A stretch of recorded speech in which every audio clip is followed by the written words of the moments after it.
It's time for Northern Illinois Huskies Hockey on the NIU Huskies Hockey Radio Network.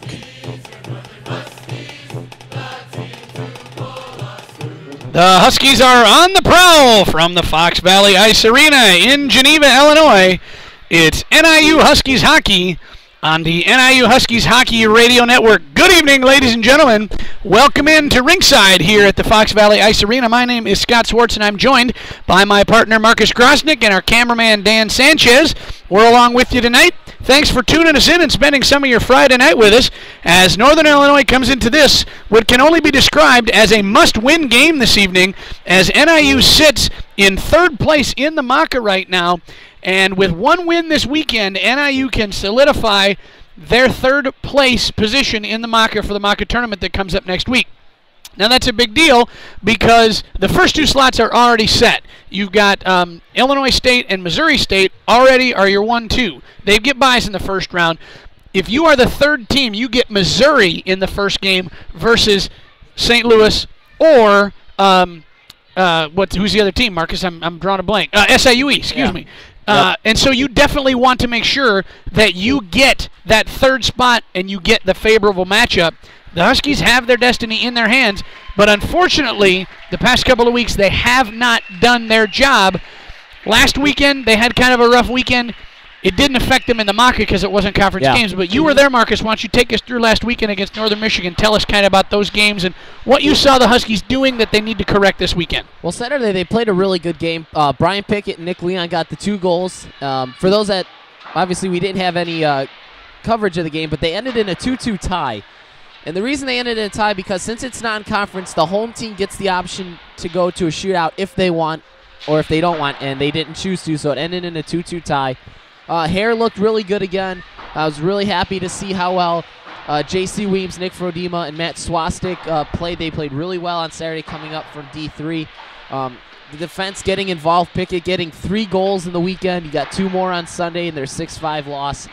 But it was a tale of 2 teams because Saturday they played well. Sunday they came out really flat. They were down 6-2 going into the third period. Alex Hare got pulled after giving up 5 goals. Johnny Prilla came in, gave up 1 goal, but it wasn't his fault because he was screened and it was tipped in, but he played as well as he has all year coming in the backup role. But again, you get goals. Pickett got 2. Hansen, Remley, and Rosinski got the other 3 goals. So the defense needs to get better, and Hare needs to play a little bit better because he's given up 16 goals in 4 games. And that's very uncharacteristic of Alex Hare. Yeah, when you look at Hare's number on the year, that's not indicative of how he's played. 77 goals allowed, a 2.98 goals against average, 90.73 on the save percentage. So this is a guy who has been pretty dynamic in the net for NIU. He's got to get help from his defense, but he's got to play a little bit better. Let's talk a little bit about these 2 teams that we're going to see on the ice tonight. We've got the St. Louis Billikens. We won't take any time talking about what a Billiken is. Yeah. I tried to figure that out all the week. I have no idea what a Billiken is. But then, of course, NIU taking on St. Louis. St. Louis coming into action tonight. They are 22-11-0. They actually have a more wins than NIU. In the MACA, they're 11-5-0. In the MACA, NIU is 11-3-2. So NIU has 24 points. St. Louis has 22, and they're 3-4 in the conference, and by NIU being up 2 points already with 1 win this weekend, getting 2 points, they solidify that number 3 slot. And as I said, that's really important because then you get Missouri, and you will avoid one of SIUE or St. Louis. It's an easier route for them. If you want to get to the MACA finals, it's just a better matchup. You get a chance to play Mizzou. You've swept them already. You're clearly better than Mizzou. That's where they've got to have it. They've got to play better. They're not peaking at the right time. We talked to Coach Ronaldo and Coach Goldsmith early on. They talked about the fact that they're not peaking at the right time. Marcus, in your mind, without going into your 3 keys, because I know you're going to do that in a little bit, what is it that NIU has been struggling with, and what is it that they need to get better at? Where do the improvements need to come here? And again, they need to come quickly, because St. Louis mirrors NIU. We'll get into that a little bit later with the numbers, but you're going to need to do it quickly. You need to own your home ice at senior night, all that stuff. What do they need to do to come out of here with those 2 points and lock up the 3rd seed tonight? Well, especially on the Sunday game when they lost 6-5, the thing that I noticed is the defense wasn't clearing the pucks, and they were giving up a lot of second and third chance opportunities in front of Alex Hare. So they need to clean that garbage away. Hare needs to play just a little bit better, get back to form where he was in the middle of the season. They should be good because the offense is still rolling. All three lines have been productive. It's just the defense and the goaltending needs to get a little bit better. Yeah, and that's something that we're going to have to watch early on. And we talked about, I mentioned senior night earlier. You mentioned the defense. 2 of the seniors that they're going to honor tonight are defensemen. 2 of the top defensemen in Billy Line and Ryan McSweeney. The other senior that we're going to say goodbye to in his last home series tonight is Brett Wheeler, the president of the club. Those 3 guys have been leaders all year for this team. All 3 of them have made significant play, and it would be great to see an excellent defensive effort. And boy, wouldn't it be fun to see Brett Wheeler bury one on senior night. But even if that doesn't happen, for them to get 2 points and lock up that 3rd seed in the MACA, and that of course sets them up better for rankings and regionals in a couple of weeks. That would be a really great thing for them to see, and a really nice way to send those 3 guys out. Well, especially for Wheeler, who this is his first weekend back on the ice after a weekend off after a concussion that he suffered against ISU. So good to see him back on the ice. And again, McSweeney and Line have been partners for a long time. They're one of the top defensive pairings behind Pickett and Hickey. Maybe watch the defense get a couple goals tonight. I think that would be really good. You always say it that you want to see the defense involved in the game. We've seen it lately, and I think if they get involved in the game early on, they're going to have a lot of luck. Looking at the numbers between these 2 teams, I mentioned that I think these 2 teams kind of mirror each other. One way they don't mirror each other is what they've done in their last 10. In the last 10 games, NIU is 4-2-3 with a tie. So they're 4-2-3-1 if you want to say it, with that 1 tie. St. Louis in their last 10 is 8-2. St. Louis has won 4 of their last 5, and their only loss was to Lindenwood, which I believe is a top 3 team in the ACHA Central Region. NIU is winless in their last 4. They've lost 3. They had the 1 tie. So NIU, we say it every time, but I think tonight, for them to come out with a strong first 5 minutes, first 8 minutes of the first period is going to be really important to set the tone and get some of those last 4 games out of their mind and put some doubt in St. Louis. St. Louis has come a long way. They've had a 5-hour bus ride. They just got here about an hour ago. They're going to have some bus legs. You want to stick it to them early, get up on them early. They might put their heads down and play for tomorrow. Yeah, like you said, you want to get off to a good start and set the momentum. They haven't done that in the last 4 games, taking 2 points out of 8. As like you said, they're 0-3-2 or 0-3-1 with the tie. So they need to set the tone quickly. I think if you can get the first goal, if you're NIU, that sets yourself up really well for the last 40 minutes of the game. And that's what we want to see. We want to see that. And boy, we'd love to have a laugher here, but we don't care how it happens. 2 points. 2 points is 2 points. So that's what we want to see. And that's a lot of what we talked to head coach Chuck Ronaldo and assistant coach David Goldsmith about. Normally our interviews with those 2 guys last about 4 minutes, 5 minutes. Today it was about double that, mainly because we had to talk about the seniors. So we're going to go ahead and play that interview for you now. It's a really informative interview. As always, they have a lot of things to say, and make sure you hang around to the very end because they do have some very complimentary words for the 3 seniors, and then we'll come back in plenty of time. We will have the senior night ceremony for you. We will broadcast that. We will not talk during it. We'll shut up and get out of the way during that, but Dan will have the camera on it, and we'll turn up the sound so you'll be able to hear what is being said about Line, McSweeney, and Wheeler here in just a minute. But before all that, we're going to go ahead and give you the coach's interview, and then we'll come back and we'll talk a little bit more about this game, get into the numbers a little bit more of the team, St. Louis and NIU. But now let's hear our interview that we conducted earlier with NIU head coach Chuck Ronaldo and assistant coach David Goldsmith. At the Fox Valley Ice Arena, it's time for our pregame chat with coaches Ronaldo and Goldsmith. Guys, your team, unfortunately, is not really playing its best hockey of the year at this time. You're winless in your last 4. Can you pinpoint something that has been a struggle and that you really need to correct in order to get a victory tonight against St. Louis? I think it's mainly mental discipline. We have, the physical ability. We can do it when we want to, but it's a matter of keeping your mind focused and having the right mentality, knowing that that sense of urgency. The season's coming to an end. That playoff mentality. That hey, it's win or die. And if we can get in that mentality for 3 full periods, we'll be fine. Guys, we've won some big games. We're in a good spot. But we're not comfortable. And unfortunately, there's some guys in the room that got comfortable. Mm-hmm. So, it's caught up to us. We've still managed to hold our ground, but it's one of those things that, this is where we need to start peaking, mm-hmm. Not coming down from that peak in the middle of the year. So, we just got to find that extra gear mentally and physically, everything will come. As a coach, is it harder to deal with the mental aspect of it than physical? Is it easier to correct physical mistakes than mental mistakes? Yes and no. Okay. I mean, with what we're talking about, just the overall mentality of how to handle the game, it's actually not that difficult. Okay. And part of our job as coaches is lead by example. We need to be saying and doing the right things and in that same state of mind all the time, and they'll follow us. It's when guys just don't quite get certain parts of the game, where you're trying to teach them, trying to change the way they think things. That can be a challenge. It happens, it just takes a while. But just simply, we know they can do it. We've seen them do it. Right. So we're not reinventing the wheel here. We're just getting the shift gears to get back to what they need to really do. Yeah. Coach Goldsmith, you're facing St. Louis Billikens tonight, and as I looked at the numbers, this team appears to be kind of a mirror of NIU, very similar numbers. And this is a big game for you guys tonight, in that you can lock up the third round of the MACA standings. What are we looking for out of St. Louis University, and what do your guys have to be aware of when they take the ice against the Billikens tonight?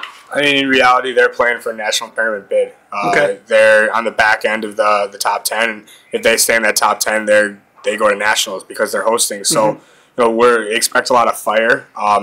They're always a perennially quick team, good at bearing the puck. Okay. They're not the potent offense that you see from some of the other teams in our league, but as you said, I think they mirror us very well. They've won some big games. I think they've lost some bad ones, just like we have, and they rely on a great goaltender like we do. So yeah. It's a pretty perfect matchup to end the year, where I think it's going to come down to sheer effort, sheer desire, that hard work and discipline that we always talk about, and the boys just coming out and making a decision that, hey, we're gonna play the type of hockey that we've dedicated ourselves to at the beginning of the year, and not what we've seen the last couple of weeks. And the way practice went this week, that's what we're seeing. So okay. we're really excited to get that puck to drop. I'm glad you guys mentioned the discipline, Coach Goldsmith. It seems like maybe that's a little bit of something you got away from, and you talked about the practices this week and hopefully kind of taking care of that. As coaches, if your guys come out tonight and they appear flat, they appear lackadaisical, is it something that you consider using your timeout early or changing up lines to try to get something done, or do you just kind of say, nope, you just got to grind it and ride it out? Well, as long as the game's close and there's nothing too crazy, we'll weather the storm. Uh-huh. It's one of those things. Timeouts are good to use to change momentum, but timeouts are better to use in the last 5 minutes of a game or when you really need them. So. Right. In my theory, I don't like to use a timeout unless we really, really have to. If they come out and bury 3 or 4 on us and we're freaking out, then we'll definitely use that timeout. But, guys need to learn, too, how to weather the storm and how to figure things out and right the ship without us having to kind of tutor them through it. So, and this weekend is a good time to do that if that situation comes up because, next weekend we it's playoffs. That's it. So we can't learn next week. We got to do it. So, timeouts are always an option, changing things. We always try to make adjustments in between periods. But these guys, they know the scouting report. They know what's expected of them, and we know what we need to accomplish. So really, in all honesty, they know there's no excuse for letdowns, and we know that it just can't happen.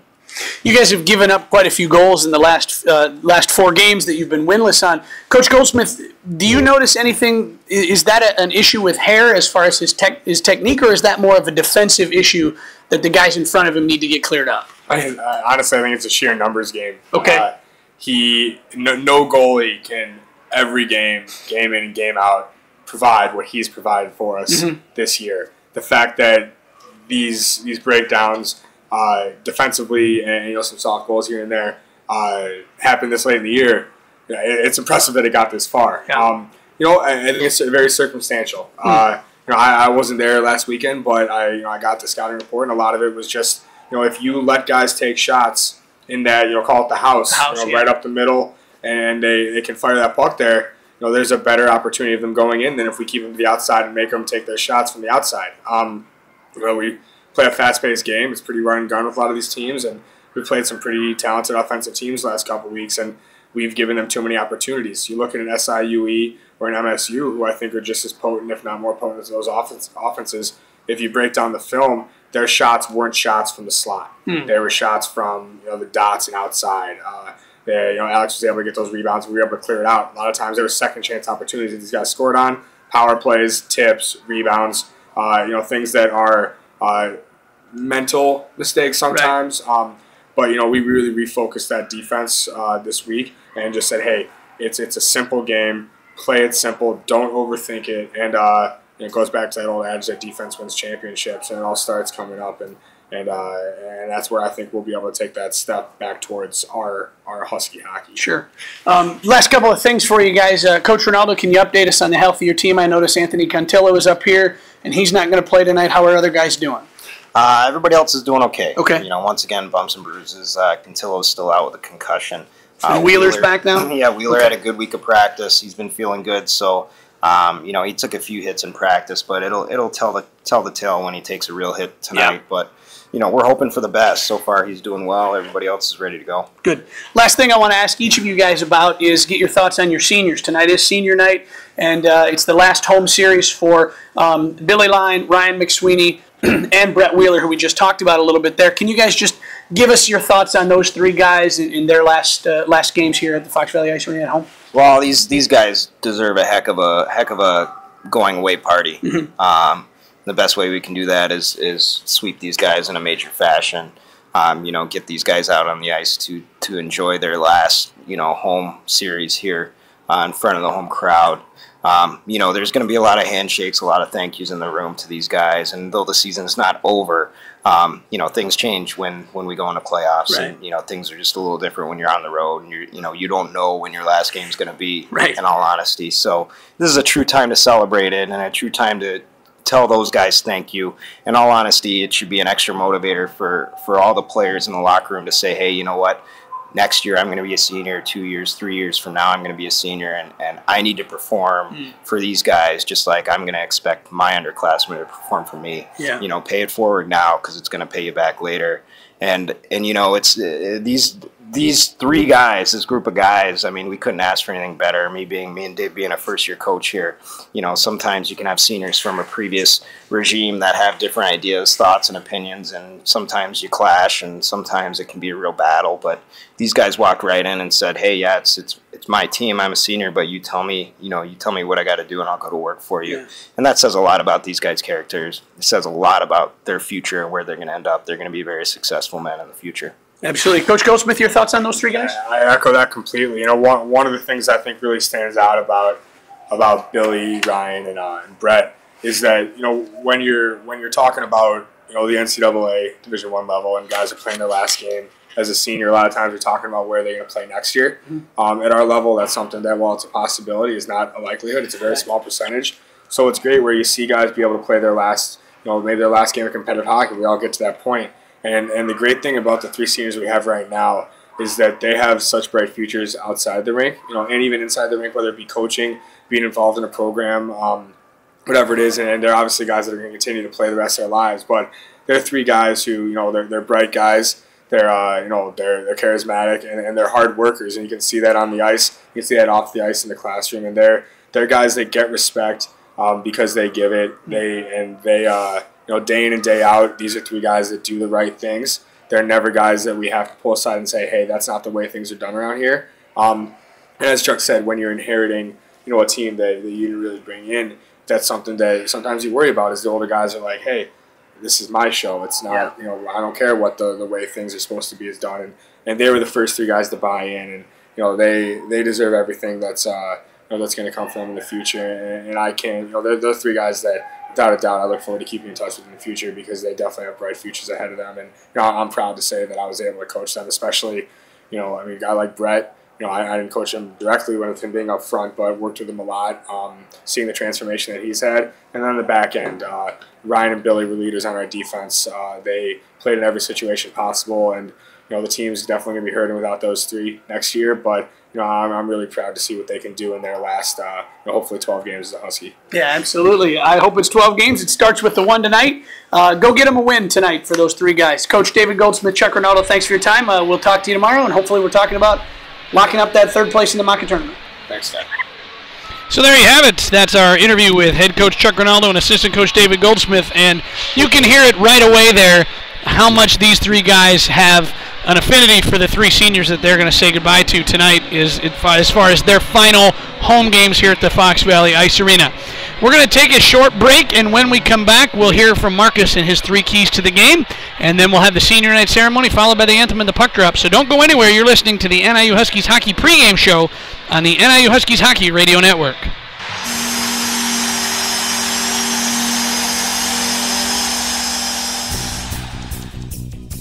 Looking for a place to watch the big game? Look no further than Chelios' Pub and Grill.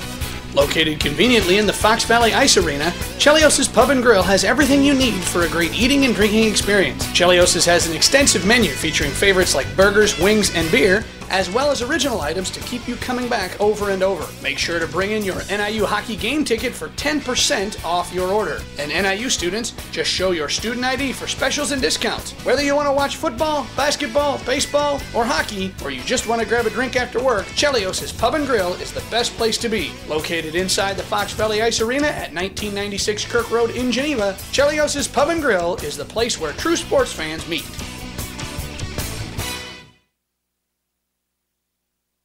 Are you an NIU hockey fan? That's a clown question, bro. If so, you should be listening to the NIU Hockey Podcast. Hosted by the voice of Huskies hockey, Scott Swartz, the NIU Hockey Podcast gives you the latest news about your NIU D2 Huskies. Featuring interviews with head coach Chuck Ronaldo. I'm kind of a big deal. People know me. Assistant coach David Goldsmith. He's a nice boy. As well as Huskies players. The NIU Hockey Podcast is your source for NIU D2 hockey information. Just log on to facebook.com/NIU Hockey Podcast for updates on when new podcasts are posted. So if you want the inside knowledge on NIU D2 hockey... I am the smart. I am the smart. S-M-R-T. I mean S-M-A-R-T. The NIU Hockey Podcast is just for you. Remember, go to facebook.com/NIU Hockey Podcast for more information.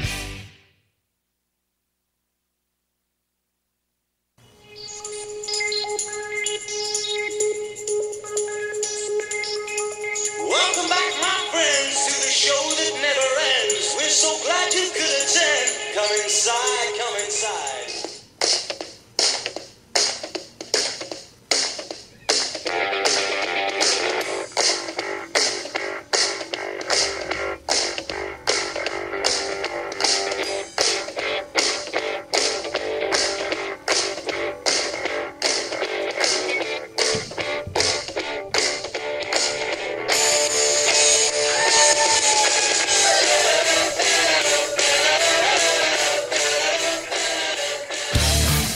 You are listening to the NIU Huskies Radio Network. And now, the voices of NIU Huskies hockey, Marcus Grosnick and Scott Swartz.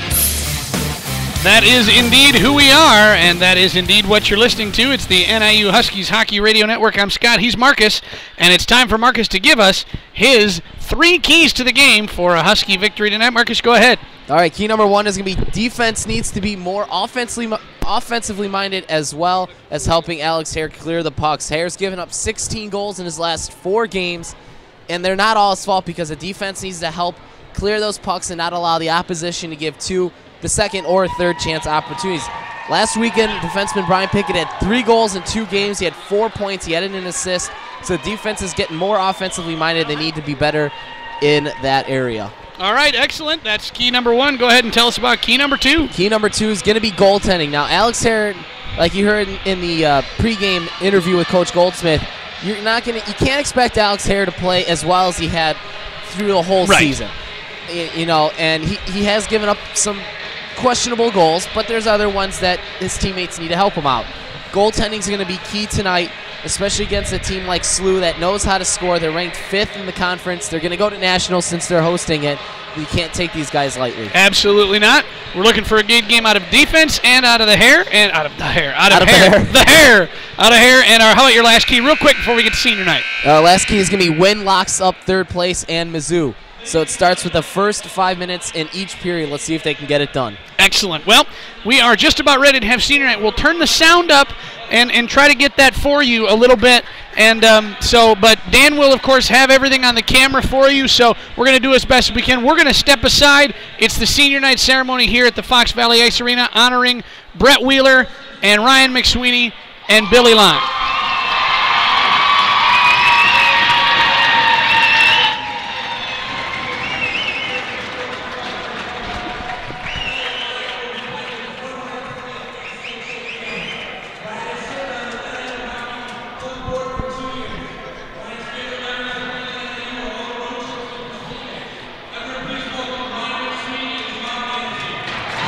Ryan McSweeney getting recognized here on senior night.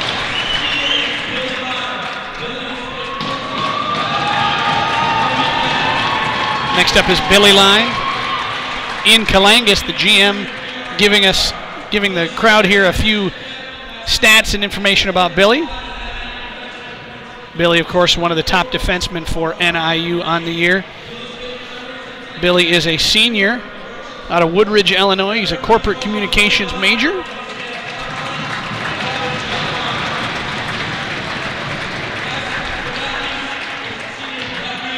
And here's Brett Wheeler, the president of the organization.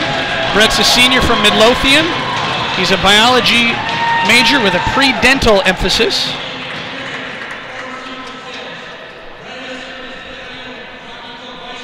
One of the most hardworking guys on the team, not only on the ice, but off the ice as well. Yeah. Getting everything set up for all the road trips and making sure not only that you and I have what we need, but everybody on the team. Because, you know, we're needy. Yeah, we're needy. Let's be honest, we're needy. We're a needy lot, we are. So a nice moment for all these guys. Brett has to escort the two nice young ladies off the ice to allow them to not hurt themselves. Just another one of Brett's responsibilities there. You're never done. That he handles with a great deal of grace, and he's been very good to us. So we're very pleased to see those guys, Brett Wheeler and Ryan McSweeney and Billy Line, get their recognition tonight. And now St. Louis University is being announced on the ice. We will get that starting lineup for you as best as we can. It appears to me, Marcus, that they're going to go ahead and start Wheeler on the top line with Rosinski and Greenberg. Yep. And then you'll have Line and McSweeney as well in front of Hare. So the 3 seniors going to get a start tonight. That's pretty exciting. We like to see that. I can tell that it's Randy Petkov will start at forward for SLU. It appears that that's Drew Tierney as well out there. I'm just trying to read the numbers on the sides of their jerseys. Tierney is 18. Sean Lamb, I think, is out there, number 17. Number 17, Lamb. Looks like that's number 6 as well. That's Joni Reel. So we will get them here in just a moment. But now it's time for our national anthem here from the Fox Valley Ice Arena.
There is our national anthem from the Fox Valley Ice Arena. We do have the starters now for St. Louis. Number 5, Charlie Garavaglia, is going to start at forward. Also at forward will be number 15, Brendan Sheehan. He's their second leading scorer. Eric Mabrewer will also be at forward. The defensive pairing is number 18, Drew Tierney, and number 12, Matt All. In goal tonight, Marcus, interesting, they are not starting their number 1 goalie. They're starting number 31, Aaron Alexander.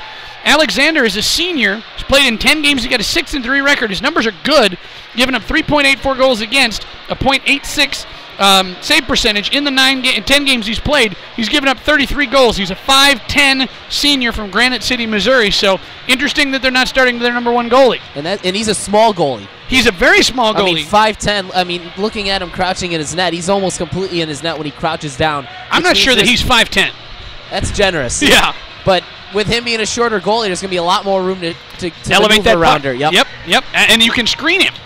So, and again, we said Rosinski, Greenberg, Wheeler on the front line for the Huskies, along with Lyon and McSweeney. The seniors are out on senior night. It's Wheeler. Wheeler from the top of the circle shoots, and it's up off the glass behind, and it comes around to SLU. Out they come. This is number 5, Garavaglia. He's checked off the puck nicely there by Wheeler. Gets it to McSweeney. Now to Lyon. Line up to Rosinski. He dumps it down to the far side corner left wing into the Billiken zone. Still have not found out what a Billiken is. That's going to be my homework for tonight, I think. There you go. You can tell us tomorrow. Greenberg carries it into the zone. Now turns it over. At the line, they battle for it. And it's going to be an offsides call just underway here from the Fox Valley Ice Arena in period number 1, 19:23 to go. No score. Good to see Nick Leon skating really well. On the game on Saturday, he actually got cross-checked into the net. And I kid you not, ladies and gentlemen, he literally grew a second knee overnight, and he still played Sunday. He's a tough kid. You know what? He's tough. Yeah. He's tougher than I am. I'd be crying. I'd be in the hospital. Now a turnover in their own zone, but a nice job for the Huskies to get it back. Sent to the far side. Hansen up there. Hansen then clears it to center, where Connor Mullen takes it. It's delayed offsides against SLU, so the Huskies are able to come pick it up. Brian Pickett behind his net. Now on the outlet, tried to get it to Hansen, but missed his man there as it was turned over to Blank. Blank tried to get it back into the Husky zone. The Huskies now get it back out to center. Boris battles for it there. He battles with Wendt. Up the ice, it's Boris. Hansen has it taken away. It's turned around and fired to the zone by the Billikens. Hickey there picks it up. Troy Hickey up the ice, tried to find Boris. His pass missed him just a little bit, but Nick Leon down right wing corner. He gets it, picks it up in the circle. Leon tries to stick hand a little bit to the slot, but loses it as a nice defensive play there by Brett Wingert. There's a shot, and it goes wide. Hansen gets it in the corner. And now over there is Nick Leon to the half boards left wing side. Leaves it there. Oh, he tried to find number 37 for NIU. That's Nick Frodema. Frodo, they call him. And that Huskies had a chance at a good offensive pressure there, but the pass just missed Frodema and got to center ice. And SLU was able to change things up. This is Frodema again. And Marcus, you said last week against Northern Michigan, Frodo had a really nice weekend of games. Yeah, he really did. He didn't get any goals or anything like that, but he just did the little things really well, hitting and getting shots to the net. Remley with a shot that is blockered away easily by Alexander to center ice. Hickey with it now, dumps it back down into the Billiken zone. Alexander out of his net, leaves it there for his man up the ice, misses the pass to Sean Lamb and comes all the way down. That'll be an icing call. We'll get the face-off in the offensive zone for the Huskies. 17:39 to go. First period, no score. And I think that was a big weekend for not only Frodo, but for guys like Swastik and J.C. Weems, who are probably going to be on this D2 team next year with everybody that's leaving, to get an opportunity to start gelling with the group that will be here. And you think about a guy like Nick Frodema and Matt Swastik, those two guys are going to be relied on heavily. We just saw 2 defensemen the Huskies are losing next year. Those 2 guys are going to have to step in and fill those roles. Yeah, and I got the opportunity to sit on the bench with the team. And J.C. Weems is the alternate captain in D3, and he was very vocal when the team was down there 6-2 to really get the team going. Now, the St. Louis player there off the faceoff, number 26, that is Grant Boyd, was sitting on the puck for a while and just had it frozen. He was turning around. Nobody wanted to jab a stick in there. I can't say that I blame him, but he got maybe 10 seconds off the clock just sitting down on the ice. Buds now carries it, leaves it for Hickey. Hickey carries it into the zone. To the right faceoff circle, now to the corner in the right wing. Hickey tries to send it back. Buds takes it at the half board, sends it down for Schwartz. Kevin Schwartz behind the net, tried to center, nobody home. And Greenberg picks it up. He tried to center it, but it went behind the net instead. Now in the right wing corner, they battle for it. Down behind the net.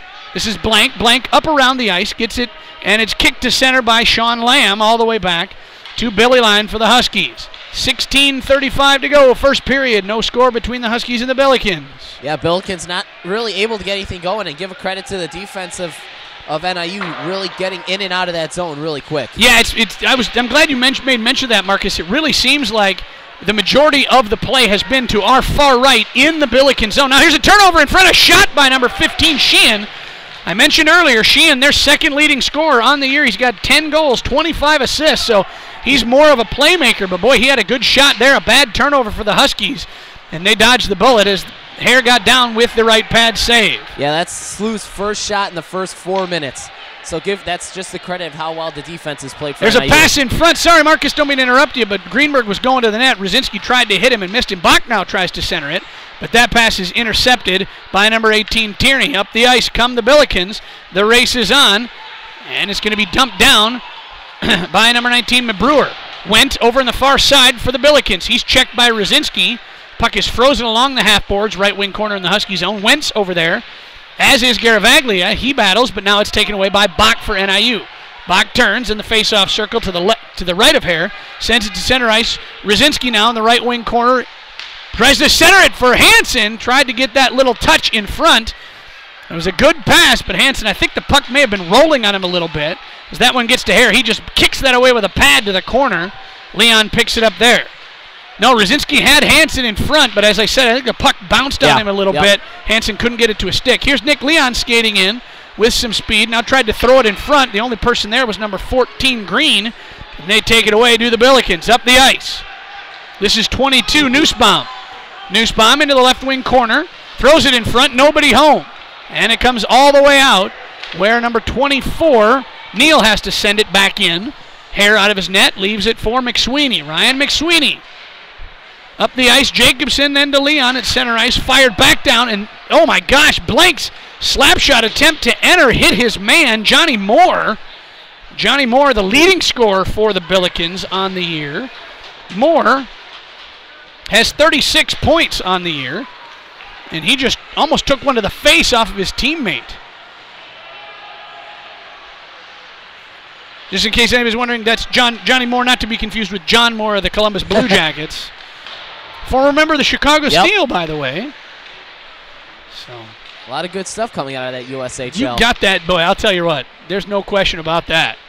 Sent back into the zone now. The Billikens have it in their own net. We are under 14 minutes to go here in the first period. No score. And NIU's had the puck more in their own zone, but they haven't had what I'd call a lot of sustained offensive pressure. The shot goes wide there, and it's rinked around. That's going to get out of the zone to center ice, where it's going to be picked up by the Billikens.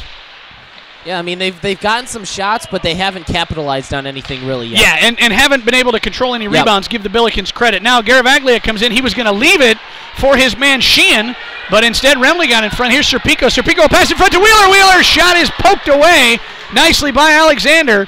Wheeler had a nice opportunity, but give Alexander credit. Came out with the stick and checked it away to deny that offensive chance. Here's Hickey. He just touches it up the ice to avoid the icing. And he's going to come off for a change. Good job by Wheeler to drive the net hard and allow Serpico to really take on those two defenders, and then Pico throws a little saucer pass over. Well, and what did we say? Go to the net. Good things happen. That's exactly what Wheeler did. No, something good almost happened there. That one's dumped in. Far side corner, Husky zone. Bud's over there to play it. Turns and fires it around, but he turns it over to Wingert. Wingert sends it to the near side corner, where Brendan Meyer takes it up. Meyer's pass tried to hit Schwartz, but it was over his stick. Now it's sent back. This is Eisenberger into the zone to Wendt. Wendt, a shot, blockered away nicely by Hare. And up the ice here now, sent back in. Oh, and that one just went wide. A shot by Matt All. Goes over to the far side, half boards. Meyer's going to go over and take it and fire it back down to neutral ice. Schwartz with a good hit there on number 12, Matt All. And another good hit there by Schwartz. Here's Meyer in all alone to this face-off circle. Shoots! Saved by Alexander. Meyer tried to elevate it. Couldn't get it high enough over the glove. And Alexander got that glove up. Was able to knock it away. We approach 12 minutes to go. First period. We have no score. Good shot by Brandon Meyer right there. And it was all set up by Schwartz, who took out the man on the boards to allow the space for Maher. Absolutely. Now in. Here's a shot saved by Hare. Sean Lamb drove from the right faceoff circle and got a shot on net. Hare with a good blocker save there. The Huskies clear it. Center ice.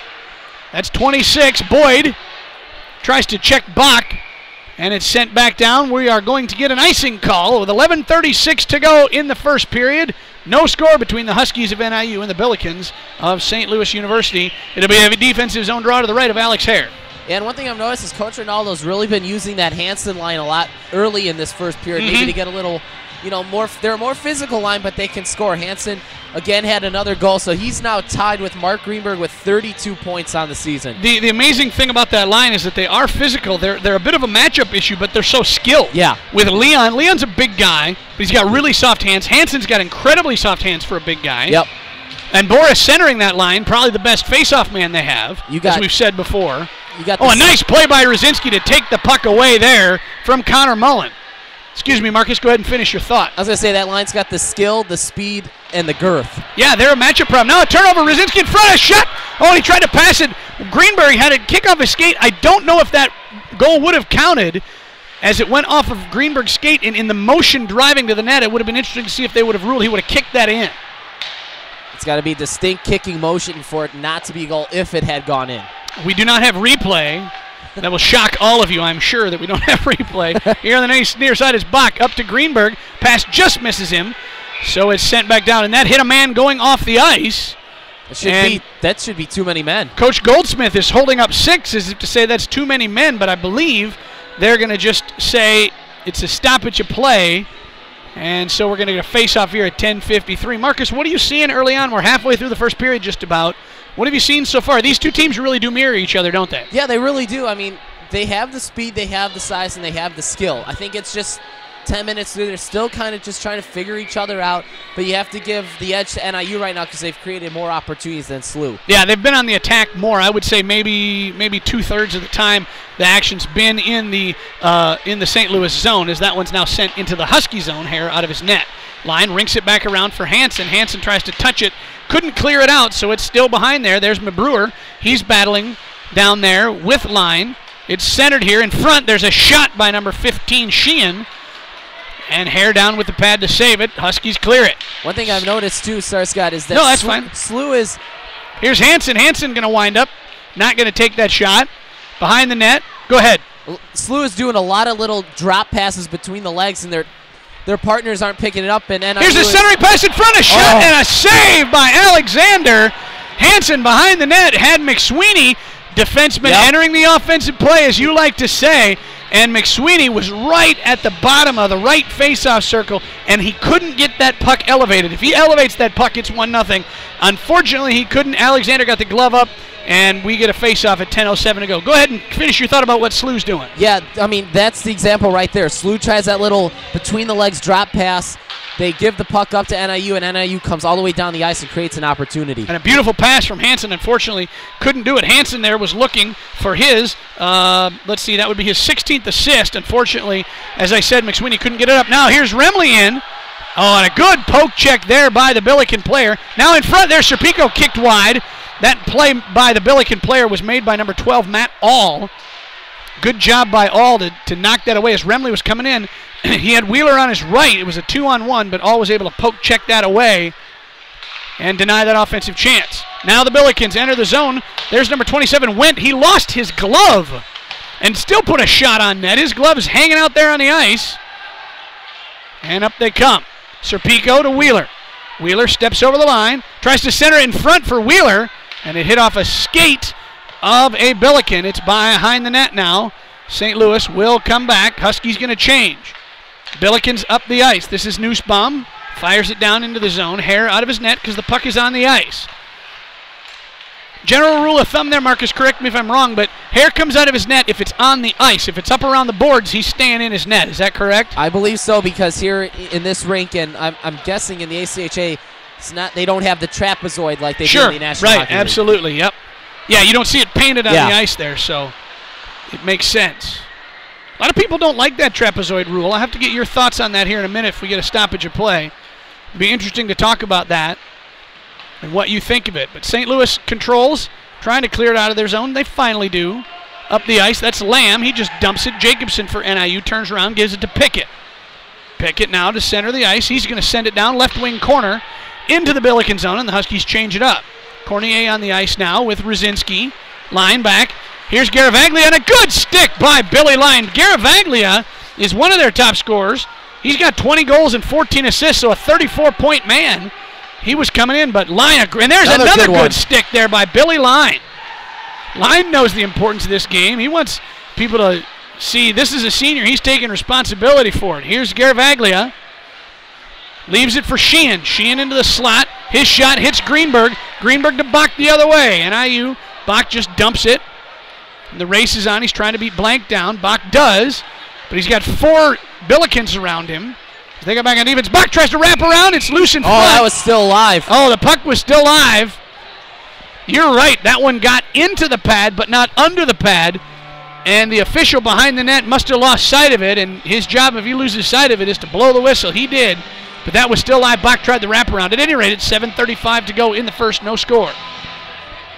Yeah, so, I mean, the refs are always taught, just like the NHL and the AHL, if you lose sight of the puck at any moment, you have to blow it dead. Yep, and he did. And he did, and he was within the rules. He was right behind the net, and he couldn't see in front of the goaltender, so he had to blow the whistle. There's a shot by Hansen that got all the way through to Alexander, and a nice pad save away by Aaron Alexander, the goalie for the Billikens. Up the ice, St. Louis. That one's out of the reach of Eisenberger. He saves icing, though. Not sure it would have been called anyway. I didn't see if the official had the arm up. Now to the far side corner. Pickett's going to go over there with Wendt. Wendt sends it back behind. Boris is there for the Huskies. Boris up the ice. Tries to split 2 members of the Billikens to get it to Hansen. Hansen eventually comes out of it to Nick Leon. Leon in to the face-off circle, a wrist shot, and I believe that was deflected wide by a Billiken. They control behind their own net. That was Tierney.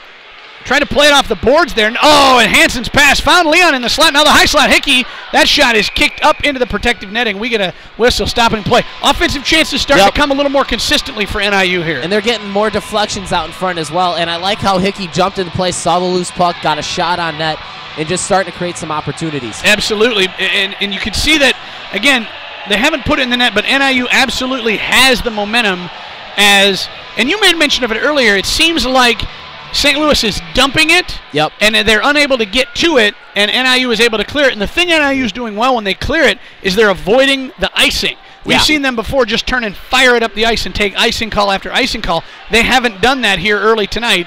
That's a really good sign. And if it does look like icing, the NIU players are getting sticks on it to negate the icing. Yeah, that's exactly right. So it's a good job there as it's in the corner. Bad angle shot there by Lamb. And Hare did a nice job there. He realized that nobody was behind him, so he let it go through, did not try the ricochet. Sometimes you get a skate or a pad down, that puck can deflect back into the net. Here's McSweeney. He tried to center it, but turned it over. Now in front, there's a shot. Oh, my gosh, a good pass there from Andrew Green over to, I believe that's 18 Tierney. And it was a wide open net, but Hare went from the near side post to the far side post, got the save, held on, 6:06 to go, first period, no score. Well, so you talk about your thoughts on the trapezoid. I don't know if Alex Hare would like that very much if he played in the NHL. No, because he's out of his net all the time. Yeah, maybe at the intermission we'll talk about the trapezoid rule. That'd be interesting to talk about. And maybe your thoughts on why the club hockey level, and I think college hockey in general, doesn't have it.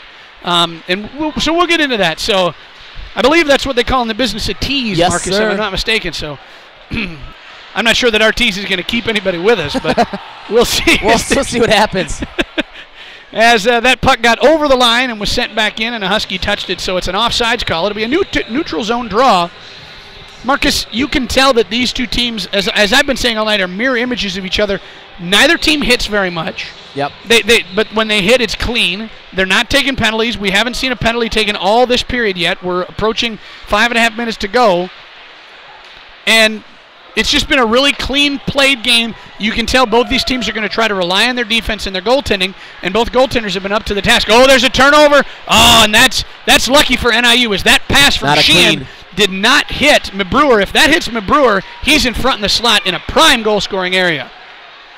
There's Cornier, tries to stick hand a little bit. He's bothered nicely there by Boyd, who gets him to turn it over and sends it up the ice. That pass hit Sheehan, and so it was turned over to NIU. Now they just kind of play a little back-and-forth game through the neutral zone. This one goes back. No icing as an official rules it hit a stick of a Bellican. Here's another turnover. Here's a pass across and a shot. Score!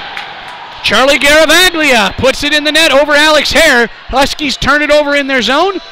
pass came across to the near side. The shot elevated on hair. Garavaglia gets the goal, and it's 1-0 Billikens. Yeah, just a bad play there by NIU. I mean, they get the puck, rink it around to Billy Line.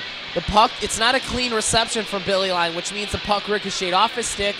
SLU gets the opportunity. Garavaglia realizes that hair's down early, elevates the puck, and they get their first goal of the game. And I think that's maybe they've had to have had less than 10 shots. Yeah, I would not be surprised if it were fewer than 10 shots. I agree. So NIU has had more offensive chances, had more offensive momentum, but St. Louis now leads where it counts, 1-0. And, you know, I was about to say it, Marcus, about 3 or 4 shifts in a row, the Huskies turned it over in their own zone. They just cannot continue to do that. Yeah, they can't get. I mean, this is a high-powered offense. I think they have 5 or 6. Now here's Greenberg. Greenberg in all alone. Oh, he that little Johnny Taves move there. If you saw the Hawks game last night, Taves deked Ekman Larson. Greenberg tried to do that himself. And here's a shot in front, a pass for Bach from Greenberg. And down low with the pads was Alexander. Bach couldn't elevate that puck. It looks to me like Alexander, the St. Louis goalie, is getting down early and giving away the top of the net. We talked about his lack of size earlier. Oh, and there's a turnover in front for Rosinski. Rosinski now, his pass tried to hit Hansen, but it was knocked away by a Billiken player. That's number 14. Did a good job with that, Andrew Green. Couple of opportunities for NIU there. Rosinski had it turned over, tried to hit Hansen, but Green was able to get in the way of that. Now, I believe we're going to have coinciding penalties. It's going to be Brian Pickett for NIU and number 20 Wingirter for SLU. Not quite sure. Those two tangled up right in front of the NIU bench. I thought it was going to be a high sticking on SLU, but then I'm guessing Pickett probably chirped and got the extra 2 minutes. Yeah, you gotta avoid that. So we're still going to have 5-on-5 hockey. Coinciding penalties. We have not gotten a call on that. Actually, 4-on-4, Scott. Is it 4-on-4? Yeah. Okay, 4-on-4 hockey. Excuse me. Well, there it is. I made a mistake. There goes the perfect game. There it goes. Oh, well. Early on in the first inning. No, it was in the pregame show, I'm pretty sure, when I gave up the perfect game. That puck goes out of bounds, out into the bench for the Billikens. So we get a whistle stopping play. 3:30 to go, 1-0 St. Louis. So just about 17 minutes into this first period, we get our first penalties. And like you said, they're mirror images, so they play really disciplined hockey. Both teams do. And it's going to be interesting seeing who breaks first. Who's going to be the team to take those stupid penalties, and who's going to get aggravated. Pickett is the leading penalty server for the Huskies, 54 minutes. Joe Boris and Joe Serpico each have 50. So Pickett now is going to have 56. We hope it's we hope he'll finish with 56 tonight. Now in front, here's Boris. Boris put a shot on net, knocked away by Alexander. Again, Alexander in the net, is not a big presence there. No, he's been good so far. Yeah. Excuse me, Marcus. Yeah, he may not have the size, but certainly right now he has the skill blocking some really tough shots and making some nice glove saves. And close in point-blank shots as McSweeney turns around, fires it up to Hansen. Hansen steps over the blue line, turns, fires a slap shot that's kicked by the left pad of Alexander. Not sure that it would have gotten to the net anyway, but a nice job getting down. But he's going down early. As soon as guys are winding up, he's down. So if you can just hesitate a second and elevate, there are goals to be had there. There's a shot in on Hare. He's going to play it back to Nick Frodema. Frodo up the ice. Into neutral ice. And into the zone. Fires it up. Boy, that one got in close, and Frodema came in and followed his shot and got the rebound. Couldn't elevate it again. But a good job. Nick Frodema doing some good work here in this shift. Gets it back out to center ice. 10 seconds to go on the penalties to Pickett and Wingirter. Sent back to Hickey. Hickey cross rink, tried to find line. It bounces off the boards to him. Billy Line in. Penalties are over. Line in front of the slot. Backhander shoot. Rebound. Rosinski scores! Justin Rosinski got the rebound off the shot from Billy Line. It's tied at 1. Good job by Billy Line. They fired the puck all the way up the ice. Billy Line drives, gets a backhanded shot on. Rebounds in front of that. Rosinski's going to pick up the garbage, and we're tied at 1. Absolutely. Boy, and there you saw it again. Defenseman getting involved in the play. Got to the slot and put a backhand shot and Alexander gave up the rebound. Rosinski crashed to the net and was able to elevate that puck, and we are tied at 1. That's a big equalizer for NIU. And again, Alexander's down early, so if you're Coach Rinaldi, you got to tell your guys on the bench and in the intermission, get the pucks high. Yeah, elevate the puck as that shot gets to Alexander. He makes the save and holds on. We've got 1:40 to go, and we are tied at 1. But there you see, Billy Line again, making things happen, defenseman getting in the play, and Justin Rosinski, I don't know what you could say about that guy. And when I say... There's a shot by Line, tried the redirect by Hansen, and it went wide. Go ahead, Marcus. And as I say, when I say I want the defense to get active... There's in front. Leon couldn't get it to his stick, but now we're going to get a penalty. Right on SLU. Yep, it's going to be on St. Louis. And it's a cross check. Go ahead and finish your thought, Marcus. Yeah, I was just going to say, when I talk about in my keys how I want the defense to be active, that doesn't mean you have to score. You just have to get active in the play. Like Billy Line there. He's going to get an assist on the play. He drove hard in that and do the little things right. For Billy Line, that is his 14th assist. And for Rosinski, Justin Rosinski on the year, that is his 7th goal in his 9th game. So the Huskies go on the connection power play, first connection power play. It's Curran Egelberger to the penalty box. Visit mycnxn.com for sports apparel and opportunities to connect with athletes in your area. It's mycnxn.com. Here's Rosinski in again. Rosinski feeling it. Comes around to the far side, left wing corner, gives it to Hickey at the high slot. Back to Rosinski, cross rink pass to Hansen. Hansen puts a shot and a pad save. Kick to the corner by Alexander. If it's down low and he sees it, Alexander's going to stop it.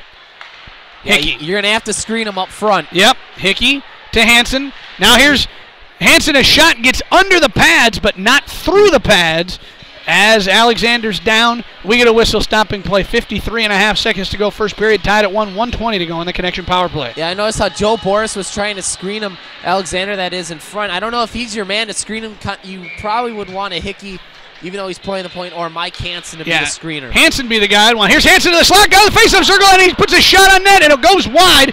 It was, I believe, knocked wide by the glove of Alexander, but a beautiful opportunity for Hansen as he got in a prime goal-scoring territory right between the circles. Up the ice, Rosinski to Hickey. 30 seconds to go in the period. Hickey turns. Puts a shot, was looking for Hansen, but a nice job defensively there by Matt All to hold up Greenberg's stick. Rosinski to Hansen, high slot.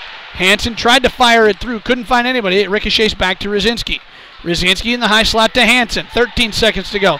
Hansen turns in the far side half boards. Now through to Boris. Boris in the right face-off circle.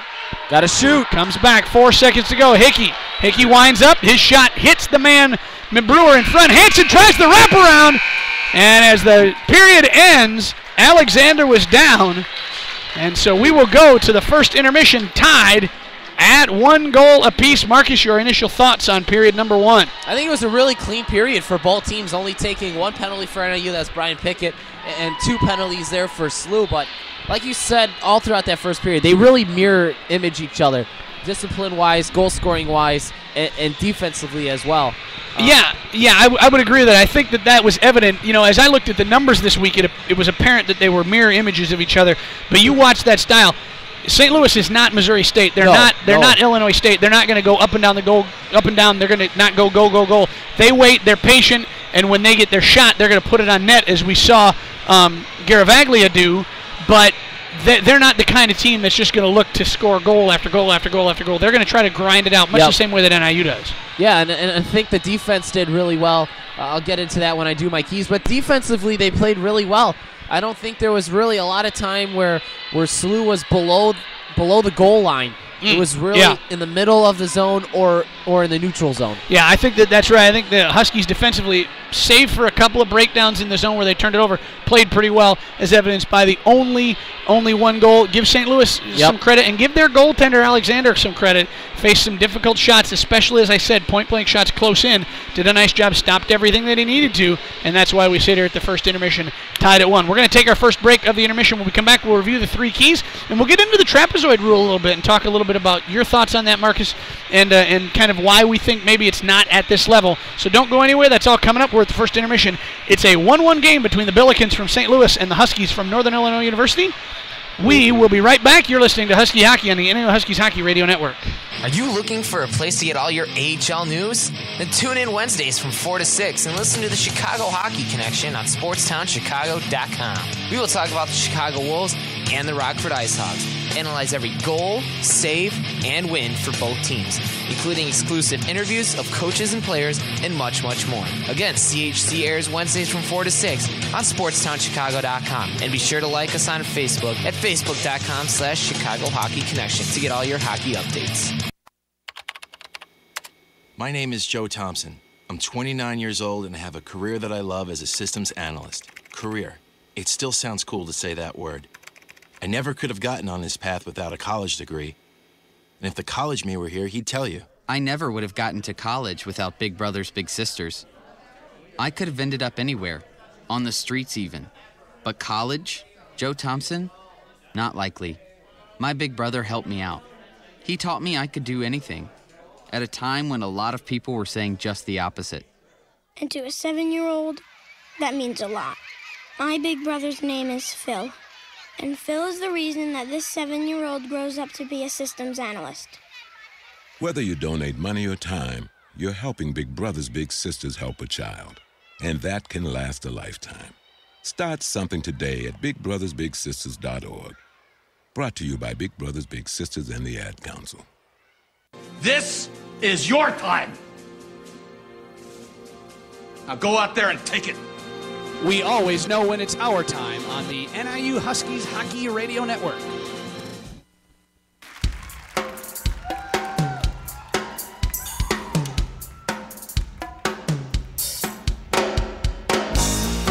Back here at the Fox Valley Ice Arena, we are in the first intermission. 8 minutes to go in the first intermission, and we are tied at 1 apiece. Scott Swartz, Marcus Grosnick, and Dan Sanchez along with you. Dan is our cameraman, doing a great job with the images tonight.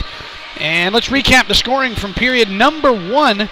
It was scoreless for the first 15 minutes until Charlie Garavaglia from St. Louis University buried one against Alex Hare. It was a turnover in the Husky zone. Garavaglia got free. His teammate got him the puck, sent it across the crease in front of Hare. Garavaglia put it past him on the far side, actually, and it was 1-0 St. Louis University. It remained that way until there was 1 minute and 51 seconds to go in the period when Justin Rosinski put a rebound in from Billy Line and tied it up. And we are at 1-1 here in the period. For Garavaglia, it's his 21st goal on the season and his 35th point. So Garavaglia now is 1 point off the lead as he has 35 points for St. Louis. For Northern Illinois University, as I mentioned, for Rosinski, it is his 7th goal in his 8th game. For Billy Line, it is his 14th assist. And Marcus, I don't know what you can say about Justin Rosinski. Here's a guy who now in 8 games, this is his 9th game, has 7 goals, 8 assists, 22 points, 15 points in 9 games. Almost a point-a-game kind of guy. Yeah. And it's unbelievable that he's only played half the season, but he did play last year, so he knows the guys, he's gelled with them, and he's spoken really highly of how well both coaches have done this year. No question about it. Marcus, go ahead. Let's talk about your 3 keys and how you think things went in the first period, and then we'll get into the trapezoid rule, as we mentioned that during the broadcast. Go ahead and tell us about your 3 keys, recap them, and how you think they did in the first period. All right, key number 1 was defense needs to get more offensively minded, and we saw that. Even though the defense didn't get the goal, Billy Line drove the net hard, got the assist, got the initial shot on that allowed Rosinski to put it home. But then guys like Pickett and Hickey are all getting shots on that, even though they're not going, but they're creating the opportunities from the blue line. Yeah, and the thing that was impressive to me is that they're not just camping out at the blue line. They're putting the puck in or holding it in at the line, and then as the offense sets up, they're driving down to the net and getting those rebounds. Line carries the puck all the way and puts that backhand in from the slot, and Rosinski's able to pot it in after, on the rebound. And if Line isn't aggressively getting involved in the play, that doesn't happen. So, absolutely, I think they did a good job of that. Key number 2. Key number 2 is goaltending. And the one goal from SLU, you really can't give Alex Hare, blame him because it was a turnover by the defense in the corner.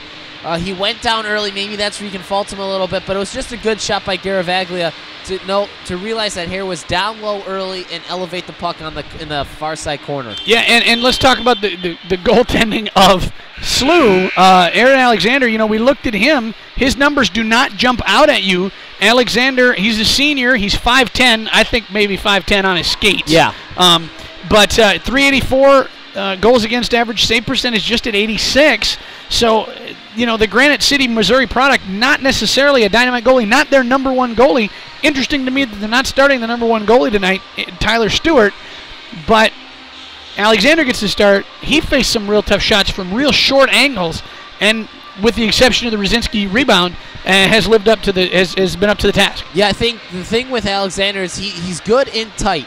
But there was a couple times where he looked shaky when there were shots coming from the point and getting deflected and getting screened. Since he is such a small guy, he has trouble seeing those shots from the point. Well, and it seems to me like if you're NIU, one of the things you want to change when that second line is in there is you want to get Boris away from the net and get Hansen in close, Hansen or Leon in close, and screen him out more. Yeah, I think so. Boris, you don't want in front of the net because he's too good of a puck handler to waste in front of the net. Not saying that Hansen and Leon are not. You just got to go size-wise there on that line. Absolutely. Yeah, you work that matchup with a guy like Hansen or Leon. So goaltending was good. Third one? Well, the third key was a win locks up third place in the conference, and tied at 1. You're basically starting a second period where you started the first, all tied up, going in even, and you have about 35 seconds of a connection power play coming into that second period. Absolutely. So good keys. We're looking for a little more offense maybe in the second period, but all in all, a good start here. Marcus, can you go ahead and tell us a little bit about, we mentioned that there is no trapezoid rule here in the NHL, and that refers to the area behind the net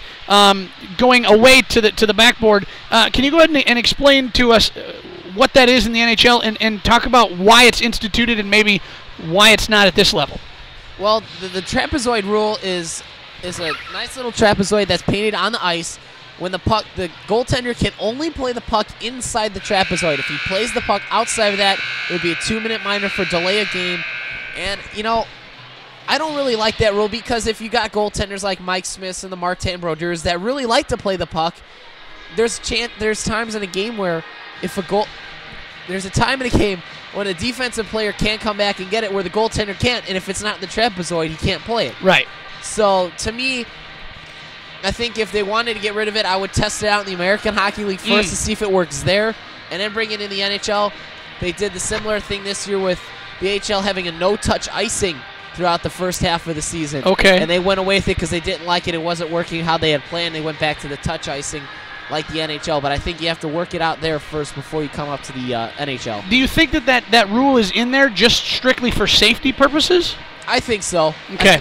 I think because protecting the goalies a little bit, kind of like what you saw Andrew Shaw do to Mike Smith this year, and there's been times with like Ryan Miller's gotten knocked down and hurt. So I think it's just strictly a precautionary reason, but I don't like it. I think they should get rid of it. Allow the goalies to become that sixth man on the ice, to become a sixth defenseman to really help their team. Well, and you made mention of it earlier. Imagine Alex Hare with that trapezoid rule. He'd go crazy. Well, I mean, most of the time he's playing the puck in what would be the trapezoid back there, but he's out of his net so much playing the puck. He is the sixth man, or the third defenseman, however you want to think of him. He is that way, and Johnny Perillo is as well, to a lesser extent. I think Perillo is. He's not as comfortable coming out of the net. But it's an interesting thing that it's not at this level, but it is at the second level. So that's a really interesting conversation, really good thing to be talking about and thinking about. There you go, fans. You done learned something from us tonight. You finally learned something throughout the whole season. It comes to the last Friday night game. Last weekend of the regular season, we finally taught you something. Actually, we probably haven't. Most of our listeners are at home probably going, yeah, we knew all that. But we're talking about this stuff during the game. They're just sitting there Googling everything while... Right, they're enduring us. Yes. But you won't have to endure us without action for much longer. There's 55 seconds or so to go before we kick things up here in the second period. St. Louis is out of the locker room, and NIU is going to come out here momentarily as the coaches are out, so the team is coming out. Marcus, this NIU is starting with 35 seconds of connection power play, as you mentioned. This could be a turning point in the game. If NIU can bury one here on the power play, now you're up one at home. You get the crowd into a little bit. I kind of feel like, we've got a big crowd here tonight. There's a good crowd, but I kind of feel like they're waiting for something to erupt. They had an opportunity with Rosinski scoring that goal. but that kind of came out of nowhere. You really like to give them the opportunity to get into this game and make it a difficult second period for SLU. And if you're NIU, you want to put 2 or 3 in. Yeah. And put them have away. it right and have it not be an interesting third period, so to speak. But the power play, it all starts off with the faceoff. You got to win the faceoff here at the center ice. I believe that's going to be Joe Boris out there with second Leon line. and Hansen. Win the faceoff, and they did a good job on that first power play, moving the puck around, getting some opportunities. So continue good puck movement, get somebody to the front of the net, and good things will happen for them here on the Connection power play. Well, and you made mention of it there with as far as puck movement, but you don't have to spend much time around this game watching power play before you realize that the way to get an effective power play is to move the puck. Get the defenseman moving. That opens up your shooting and your passing lane as that one gets in off the boards behind Alexander. He comes out, covers it up. 19:49 to go in the period. We have the 1-1 tie. 25 seconds to go on the Connection power play. Remember, visit mycnxn.com for sports apparel opportunities to connect with athletes in your area. mycnxn.com. Huskies win the faceoff. They control. Boris, Pickett at the high slot. Pickett tries to send it through. It does not get through. It's loose now. Hansen to the backhand. And down is Alexander. He covers it up. We get a whistle stopping play. 19:36 to go. 1-1. Good job moving the puck there, getting it in. Couldn't get the rebound to the stick enough to pot one. That's fine. Just get the pucks in that. And you talked about how well they moved the puck. Just look at the Hawks last night. Yeah. Oh, my gosh. They scored. Kane scored on 2 power plays, I know. Kane's got 2 power plays. Pickett shot. Oh, and it was redirected just wide of the net by Hansen. And this is Leon now out of the penalty box is Eigelberger. Both teams at full and even strength. Boris up the ice to the left point with Hickey. Hickey back to Boris. Puck bounces off his stick and is turned over to Lamb. Lamb for the Billikens sends it up. This is Johnny Moore. And he goes over to the far side corner where he's checked off the puck by Pickett. Leon takes it away there. Nick Leon up the ice. Leon has it taken away from behind by Moore. Now Boris takes it away from him, gets it back to Pickett. So about 5 turnovers in 10 seconds there. Now out to Hansen. Hansen in all alone. He's going to turn away for some support. Tried to center it in front for Leon, but a good stick there by number 5, Garavaglia. Denied that offensive chance. Now he checks Leon, tries to head the other way. Line picks it up, sends it into the Billiken zone, where it's going to be taken away by Bassi. Touch pass here to Sheehan.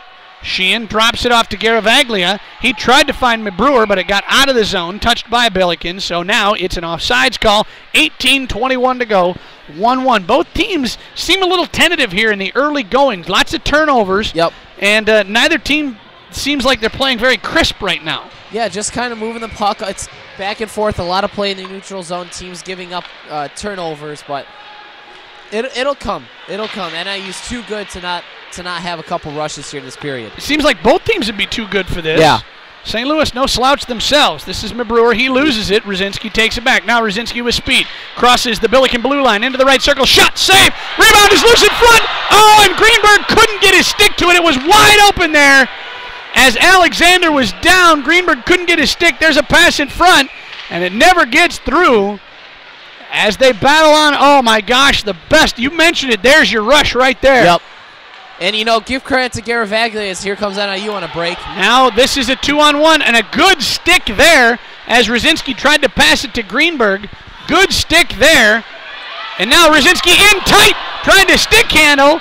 Couldn't get the puck elevated. Bach couldn't corral the rebound. He controls to Greenberg in the slot. His shot is knocked wide. A good stick there by Johnny Moore to break up that play between Rzinski and Greenberg on the 2-on-1. Bach now swats at the puck, and it gets into the breadbasket of Alexander. He holds on, and we get the stoppage of play at 17:14 to go in the second, 1-1. Yeah, just good opportunities for NIU, getting pucks to the net, getting shots, but you got to give credit to SLU. Good active sticks by the defenseman to not allow some better opportunities there for Greenberg twice to deny him. Marcus Remley went to the faceoff circle. It's won by Wendt. Out to center ice. Frodo picks it up. And it was taken away by Blank, who carried it about 3 feet before he dropped it on the ice. And they continue to play at the Billiken blue line. Now it's cleared to center ice, where Frodema sends it down, right wing corner, into the Billiken zone. Wheeler chases after it, but Mullen gets there first for the Billikens. Mullen stick handles around Serpico, sends it up the ice. This is Nussbaum.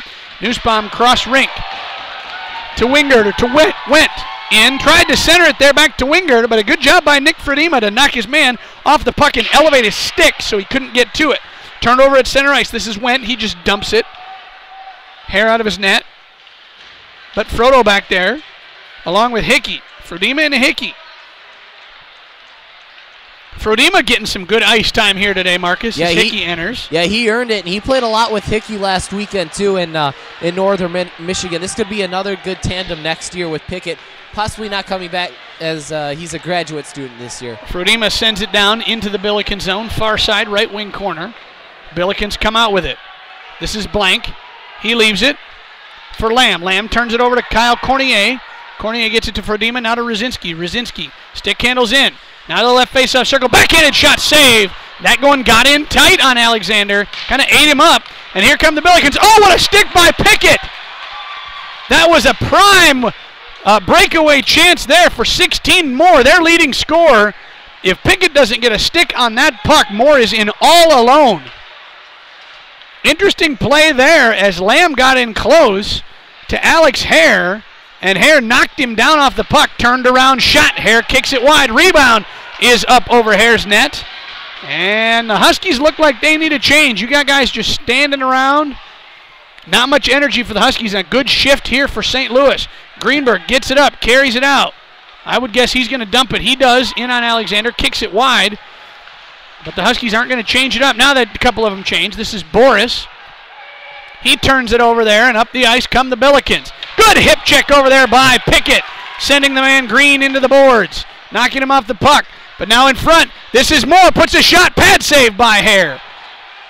Pickett up the ice, crosses into the Billiken zone. From the slot, puts a shot wide of Alexander's net. And it's taken away by the Billikens. Up the ice, Mullen. Mullen gets it to Sheehan. Sheehan touch pass there, but unfortunately, Garavaglia was in the offensive zone. The puck was not. That's offsides. And we'll get a neutral zone draw at 14:28 to go. 1-1. Great defensive play there by Brian Pickett. Oh, yeah, no question. And once Pickett knocked that puck away again, SLU trying that little drop pass. No one's there, and NIU picks it up, and they create their own offensive opportunity coming back the other way. Yeah, SLU's going to take some chances. If they can find that and get it to work as Boris wins that faceoff, it's dangerous. But when it's not, you're turning the puck over. Yeah. You know, it's a high-risk, high-reward kind of situation. They haven't been too sharp. As Boris now crosses in, but the ruling is that Leon was in front. Leon maintaining that he was pushed into the zone by the SLU player. I think he's got a valid argument there. I would say he does. At any rate, it's going to be a neutral zone draw at 14:17 to go. I thought for a second we might get a penalty called, as Leon did not have the puck, but the St. Louis player knocked him over. But I'll tell you what, these officials are letting these two teams play. I'd rather see that than penalties called all the time. Let them play. If something egregious happens, you got to call it. If there's a penalty, call it. But you don't need the ticket tax stuff. And both of these teams, they don't appear like they're going to take a great deal of penalties. Both of them seem to be disciplined. That's what we like to see. We're under 14 minutes, second period, tied at 1.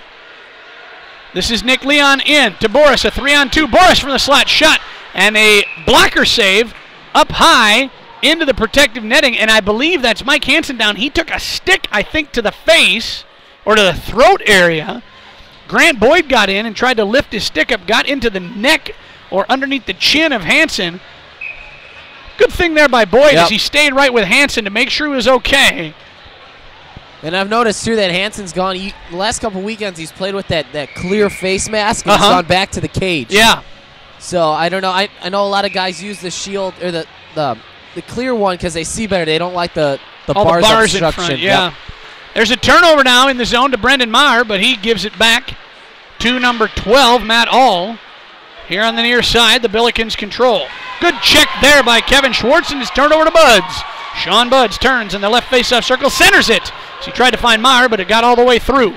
Up the ice come the Billikens. This is Eigelberger.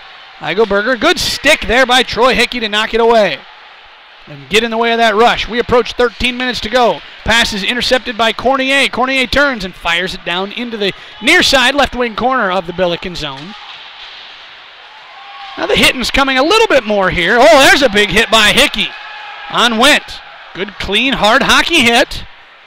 And All picks it up for the Billikens behind their net.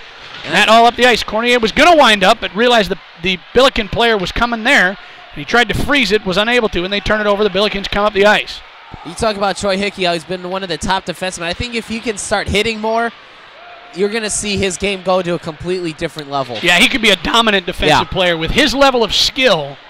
If he got a little more physical within the bounds of the rules, he could be pretty impressive, as that one's touched all the way down by Moore. Hare came out of the net, but it was bouncing up over him. Lamb puts a bad angle shot that Hare can't corral, so up the ice, it's Wheeler to Nick Remley. Remley up the ice, he's got Serpico on his left. Nick Remley leaves it for Serpico. Serpico centers to Wheeler. Wheeler's got a shot. Oh, he couldn't get to his stick. He had it on the tape, but couldn't wind up a shot. Now the other way to Billikens. This is Lamb. Lamb a wrist shot, and it gets in through Hare, and the Billikens score. That's Sean Lamb, and that's not a good goal to give up. That's a good, I mean, it's a good goal for them because they saw that they had the odd man rush. One of the Billikens created the diversion on the left side. The shot was through McSweeney, who actually was down to try to block it, and it goes through Alex Hare's 5-hole. And that is not a good goal to give up if you're the Huskies. Yeah, that's one that Hare would like to have back. He did get, as you said, screened by his own man as McSweeney came through trying to get that puck knocked off. But I think Alex would be the first person to say that's one he's got to have. Well, at any rate, the Huskies are going to have to come back again. They did in the first period. They're going to have to do it again as they now trail 2-1. But give credit to Lamb. As you said, he knew he had the odd man rush, so he put the shot on net. Go to the net. Good things happen, and it did for the Billikens there. We mentioned about the importance of this game. Is this going to come all the way down for an icing call, and it'll come back to the St. Louis zone. But we mentioned the importance of this game, Marcus. NIU leads St. Louis by 2 points for third place in the MACA. And now Troy Hickey's coming off the ice. He's going to get a penalty. I did not see what this penalty call is, as Hickey is in the box for 2 minutes at 11:42. But we mentioned the importance of the game. And NIU with one win can clinch the number 3 spot.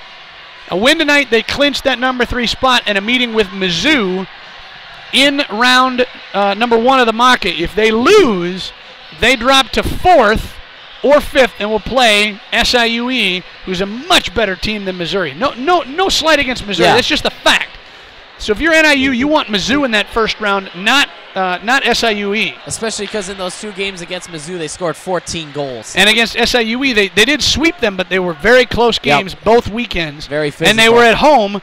Now you're going to be down in St. Louis, which is right in SIUE's backyard. They battle in the near side corner, right wing, in the Husky zone. Husky shorthanded.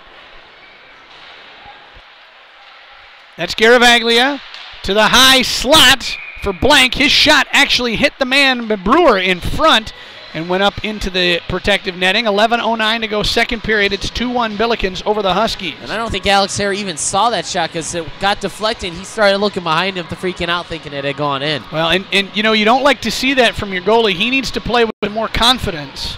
Yeah. I wonder if his confidence is a little shaky right now. That's 18 goals now in 5 games. So yeah, 4.5, right? Yeah, 4.5 games. Yeah. So he's got to be at a higher level. He can be an elite goalie. He's just got it. I saw it this past weekend in Northern Michigan, that when he gets upset, he really gets upset, and his confidence just goes away really quick. Well, and I think it's a lot mental for him, as this one now is controlled. We've got a minute to go on the power play for the Billikens. Hansen can't get that one cleared. He swats it out of the zone, and it's going to be picked up here by Ben Blank. So far, so good for the Huskies penalty kill. They've been a lot better on the penalty kill as of late, not allowing very good opportunities except for that one deflection earlier in this power play. Into the zone. The Billikens send it. Pickett fires it all the way around, and it's going to be held in. But Boris is able to clear it up the ice. 30 seconds on the power play.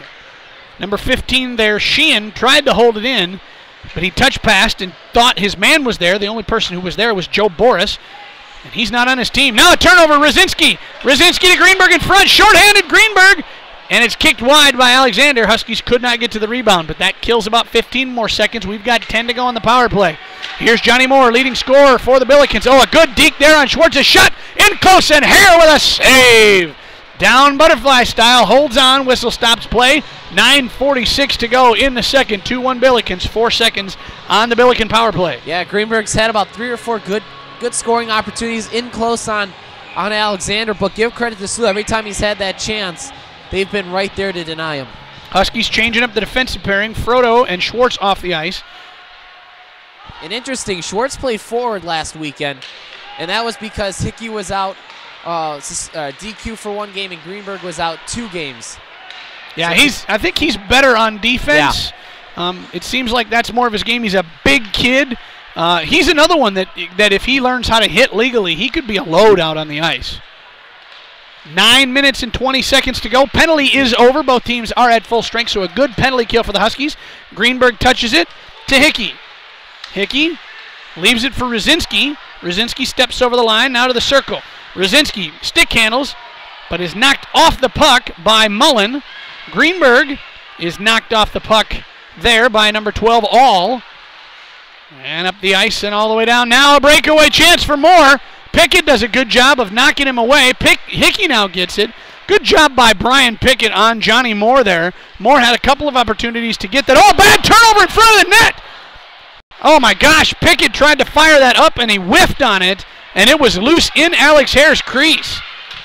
Remley with a shot from the right point in on Alexander, and Alexander holds on with 8:37 to go. 2-1 Billikens. That could have been disastrous as Pickett tried to fire it up the ice on the breakout pass, whiffed on the attempt, and it was loose right in front of Alex Hare. Yeah, and Pickett's has been one of their better puck handlers defensively this season, and now he's starting to score. He had 3 goals last weekend in Northern Michigan. Here's Wheeler in the corner. Wheeler loses it, went with it. Good to see Brett Wheeler on the ice. He was concussed the past 2 weekends. We saw him against that ISU game when he got concussed, was put into the boards, and if somebody hadn't been here to help him off the ice, he would not have made it. He was in rough shape, and it's good to see him back on the ice, no worse for wear. Off the boards and out to the Billikens. Here's Frodo. Sends it back into Wheeler. Wheels, turns. Enters the zone. Tried to find Remley in the slot. Now back to Wheeler. Wheeler tried to center it. Nobody home as Serpico was a little late to the party, and Wendt was there. Took it away. Up the ice. This is Billy Line. Line sends it back for Remley. Line from his knees gets it over to Wheeler. Wheeler whiffs on that attempt, and he enters the zone.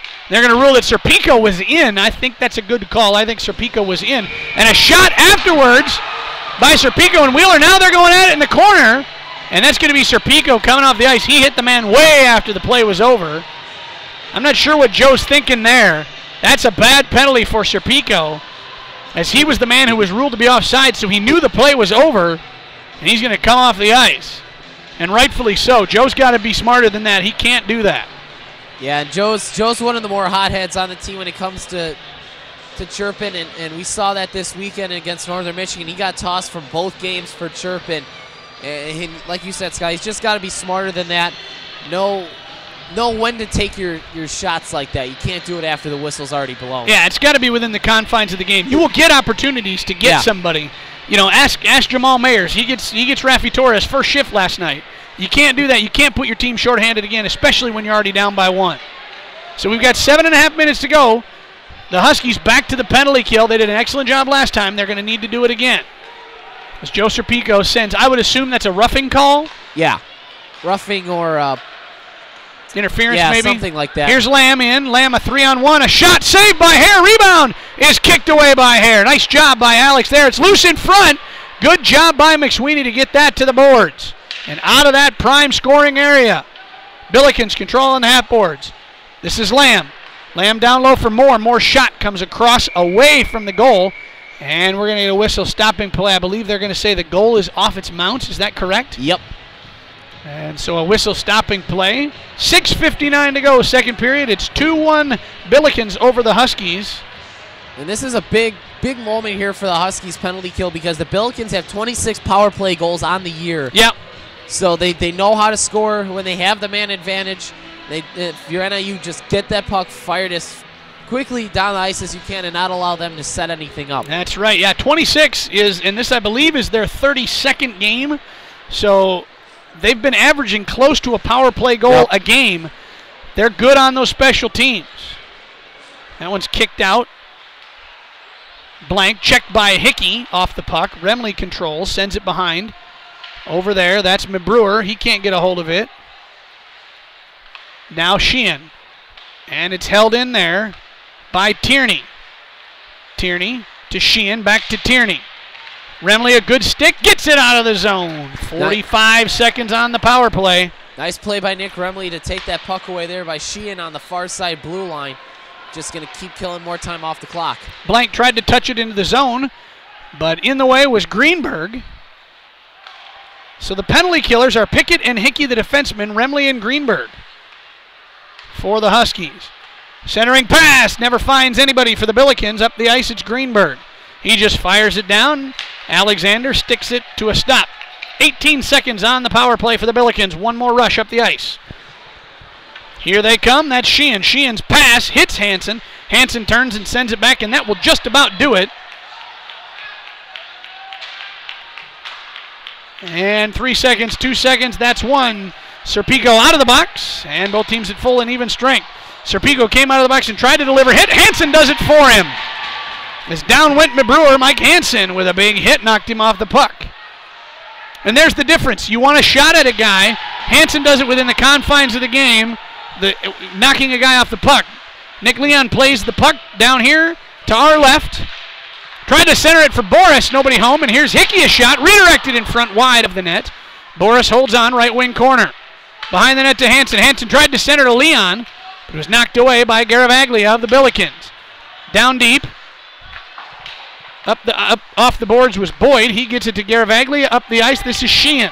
Sheehan in with Hickey between him and the net. Sheehan tries to stick handle. Hickey does a nice job knocking him off the puck. That shot never gets to the net. Boris now. Huskies moving from right to left on your computer screen. They're in the home whites with black pants, lots of red numbers, black letters for the Huskies. Billikens, lots of blue in their uniform. Dark blue shirt and pants, some white, light blue numbers. Shot there by number 3. Eigelberger goes wide. Here's Nick Leon. Again, the Huskies are moving from right to left. So here's Boris carrying it that direction. Over the blue line. Now behind the net. Turns and has it knocked off of his stick. Over on the far side half boards, McSweeney. Ryan McSweeney back for Greenberg. Greenberg to Leon. Leon in the slot. Hold, shoot, scores! Nick Leon! Greenberg will get the assist. We're tied at 2. Good patience by Nick Leon. Got the puck at the point for Greenberg. Walked in. The Billikens gave him all that space and all that time to wind up and fire. And I have to say, Leon's got one of the most wicked wristers on the team. And again, this is a guy just like Rosinski. Halfway through the season, God believes, Scott, you have the stats there, he's almost at double-digit goals. Nick Leon with his 9th goal on the year. For Mark Greenberg, that is his 15th assist. So Greenberg takes the lead in scoring for NIU. That's his 33rd point of the year. And now, since he's got that, now you're going to know Mike Hansen's going to want to come Hansen's going to want to come back and get back even. Here's Rosinski again. It's a 3-on-2 for NIU. Oh, but Rosinski had it jump off of his stick. You know, you mentioned it, Marcus. I was shocked watching the play that Nick Leon gets to the slot and nobody comes out to play him. For the Billikens, nobody checks him off the puck. He is able to hold and get Alexander down and elevate the puck over him as that centering pass misses Greenberg. Pickett turns and fires it. It was deflected wide into the near side corner. Rosinski turns, sends it to the corner. Bach with it. Bach centers it in front. Tried to find Pickett. Pickett is down after taking a hard check to the back. Rosinski ridden off the puck down. Ferdima will hold it in, put a shot through. Rosinski tried to redirect it. Hansen gets it, scores! Mark Greenberg! Sorry, I believe I said Hansen. But that's Mark Greenberg. Wishful thinking. I was. Now I'll take Greenberg. Greenberg got the rebound. The shot, I believe, was put in by Frodo. Yep. Greenberg gets the rebound, and the Huskies take the 3-2 lead. And just like I said, Nick Frodema does the little things right. Good shot from the point. Deflection comes out. Greenberg gets his second point in about 40 seconds here in the second period. And the Huskies have their first lead of the day, 3-2. Good call, Marcus. Absolutely. So Mark Greenberg now has 19 goals, 15 assists. That's going to give him 34 points on the year. So the Huskies, Nick Leon's goal was with 4:05 to go. Greenberg's at 3:17, 2 goals in less than a minute. Turned over, this is Wheeler. Wheeler, and he takes a big check into the boards. He pops right back up as all rode him into the boards. Serpico has it behind the net, now Wheeler. Wheeler tried to put it in front. The puck is loose. And the referee blows the whistle. And now a little more extracurricular afterwards. There's Serpico again. Starting to wonder if Coach Ronaldo needs to get Wheeler or get Serpico off the ice. Wheeler goes to him and tries to calm him down. You wonder if maybe Serpico needs to sit for the rest of the period. He's going to take another one if he's not careful. That's just the way Joe is, but he needs to learn to play with a little bit more cool head. But cooler heads prevail, and give credit to Wheeler because he pulled Serpico away from the pile.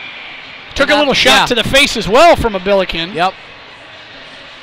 Yeah, and you know, there's the senior, Brett Wheeler, able to kind of corral his teammate, make sure that nothing happens there. Because, you know, you just got the lead. You do not want to go back shorthanded. It's 2:38 to go in the period. No penalties called, so we're still at 5-on-5 hockey here. Huskies win the faceoff. It's Hickey. Tried to send it in, but was taken away. Now up the ice, Brewer, a shot in on Hare, gets it to the glove. Dropped it for a moment, thought about playing it, but then picked it up and was able to hold on. We get a whistle stopping play. 2 minutes and 29 seconds to go second period. Our new score, Huskies lead 3-2. Yeah, good job here by the Huskies. I mean, just getting shots to the net and you're going to get rewarded. Both goals were on rebounds, or one of them was on rebounds, and the one of them, how we talked about, Scott, how the Billikens gave Leon so much space to wind up and fire. Yeah. Hey, let's give Nick Frodema a shout out. His assist on the goal to Greenberg is his first point with the D2 team. So congratulations to Nick Frodema on getting his first point. Hansen up to Pickett. Pickett crosses over the line, leaves it for Leon. Leon, tried to drag it and stick handle. Kind of like to see him just take that shot. Here's Boris. Boris to Hickey. Hickey winds up the slap shot. And the redirect by Leon is popped up into the air. Leon holds near on the near side boards. Turns around to the corner to Hansen. Hansen behind the net. And it hit off the net. And he couldn't get it to Boris. The Billikens take it away. Garavaglia sends it up the ice, now turns around, and it's back in. This is Mabrewer. Mabrewer holds into the corner, sends it back to the slot. And that's Nussbaum. He comes in, puts the shot on net. Hare holds onto it, covers it up. 1:33 to go in the second. 3-2 Huskies. Yeah, again, you can't say enough about Nick Frodema. Frodo, he's just, the intangibles are there. He's got the size, he's got the skill level. It's going to be interesting to see how he develops through the rest of this season, and he's probably going to be on this D2 team as a starting defenseman next year with everybody leaving. Well, he sure seems like he's acclimated himself well so far. So got to like what you see from Nick Frodema so far. Here's Rosinski in. He's taken down, and that's going to be a penalty. But Rosinski will hold on as Hare will come out. Now he's taken down again. Well, you could call 2 tripping penalties there. We'll see. Some guys here on the are calling for it. Should be a double trip. Yeah, I would say so. At any rate, the Huskies are going to go on the power play as Rosinski over there talking to a Billiken player. So it's going to be a tripping penalty against the Billikens. And that is number 4. That's blank. So a 2-minute tripping penalty. That's their first penalty of the second period with 1:17 to go. Only 6 penalties so far in the game, so a clean penalty. But Blank's off the ice because he's in the box. We get a 2-minute power play for the Huskies. It's a connection power play. Visit mycnxn.com for sports apparel opportunities to connect with athletes in your area. mycnxn.com. Joe Boris to the face-off circle against Eric Wendt. Now the official comes over to the scorer's table, wants to talk to them a little bit, make sure that they understand everything. Gets it all straightened away. I believe we're set to go now. And now the official is over talking to the captain. That's number 26, Grant Boyd. We'll see what they're saying. And I think they might be giving another player a penalty. I believe they are. The Huskies are going to get 2 minutes of 5-on-3 as Eichelberger's coming off, so they did call a double trip. I think they caught it. Yeah, I think the trip was by 2 different people. Well, here you go, Marcus. This is your opportunity if you're NIU.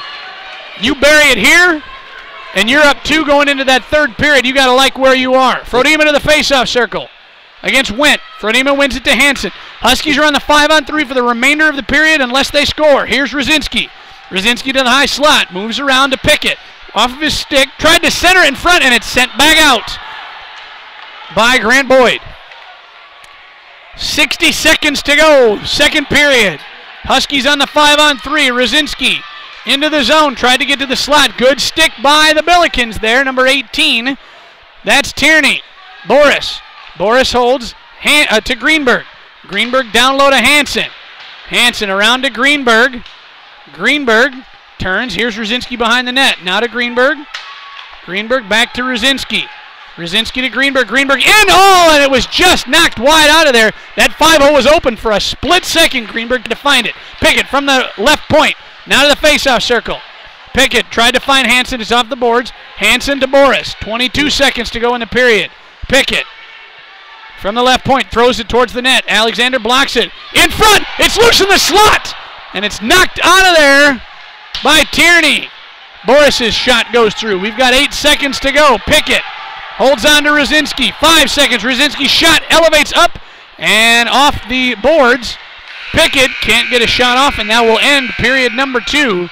The Huskies will start period number 3 with 43 seconds of 5-on-3 time. They go to the locker room leading 3-2. Marcus, your thoughts on the second period? Good hard-working period for the Huskies. I mean, you get 2 goals within a minute of each other. Nick Leon sniping and Greenberg picking up the garbage there in front of the net. So overall, a really good period. You get your first lead of the game, and you're 20 minutes away from clinching that 3rd spot in the playoffs. Those first 43 seconds in period number 3 are going to be crucial, though. Yep. If you score it, you might be able to put this game away. If not, you're going to give the Billikens a renewed sense of momentum, and that could be dangerous going into that period with the only 1-goal lead. Well, let's not take anything away from SLU. Even if you do get the goal that puts you up 4-2, this is a team that can come back and score 3 goals. Absolutely, there's no question about it. So you can't take anything away from them, but it just makes your life a little bit easier with 20 minutes left. It does make it easier. 20 minutes are all that remain in the game, but we've got 10 minutes of intermission first. So we are going to go ahead and take our break of the period. When we come back, Marcus will revisit his 3 keys. Don't go anywhere. We've played 40 minutes. The Huskies lead by 1. We'll be right back on the NIU Huskies Hockey Radio Network. Place to get all your AHL news? Then tune in Wednesdays from 4 to 6 and listen to the Chicago Hockey Connection on SportsTownChicago.com. We will talk about the Chicago Wolves and the Rockford IceHogs, analyze every goal, save, and win for both teams, including exclusive interviews of coaches and players and much, much more. Again, CHC airs Wednesdays from 4 to 6 on SportsTownChicago.com. And be sure to like us on Facebook at Facebook.com/Chicago Hockey Connection. To AHL news, then tune. There's a place I can get more information about NIU hockey? Surely you can't be serious. I am serious. And don't call me Shirley. The NIU Hockey Podcast is your source for news about the NIU D2 hockey team. From the first practice, we're talking about practice, to the playoff race, playoffs. The NIU Hockey Podcast follows your NIU D2 Huskies the whole way. With interviews of NIU players and coaches, the NIU Hockey Podcast gives you an inside look into the NIU D2 Huskies. New podcasts are posted every week. Just log on to www.facebook.com/NIU Hockey Podcast for more information. The NIU Hockey Podcast, the place for NIU hockey talk. That's a great idea. You were meant to be here tonight.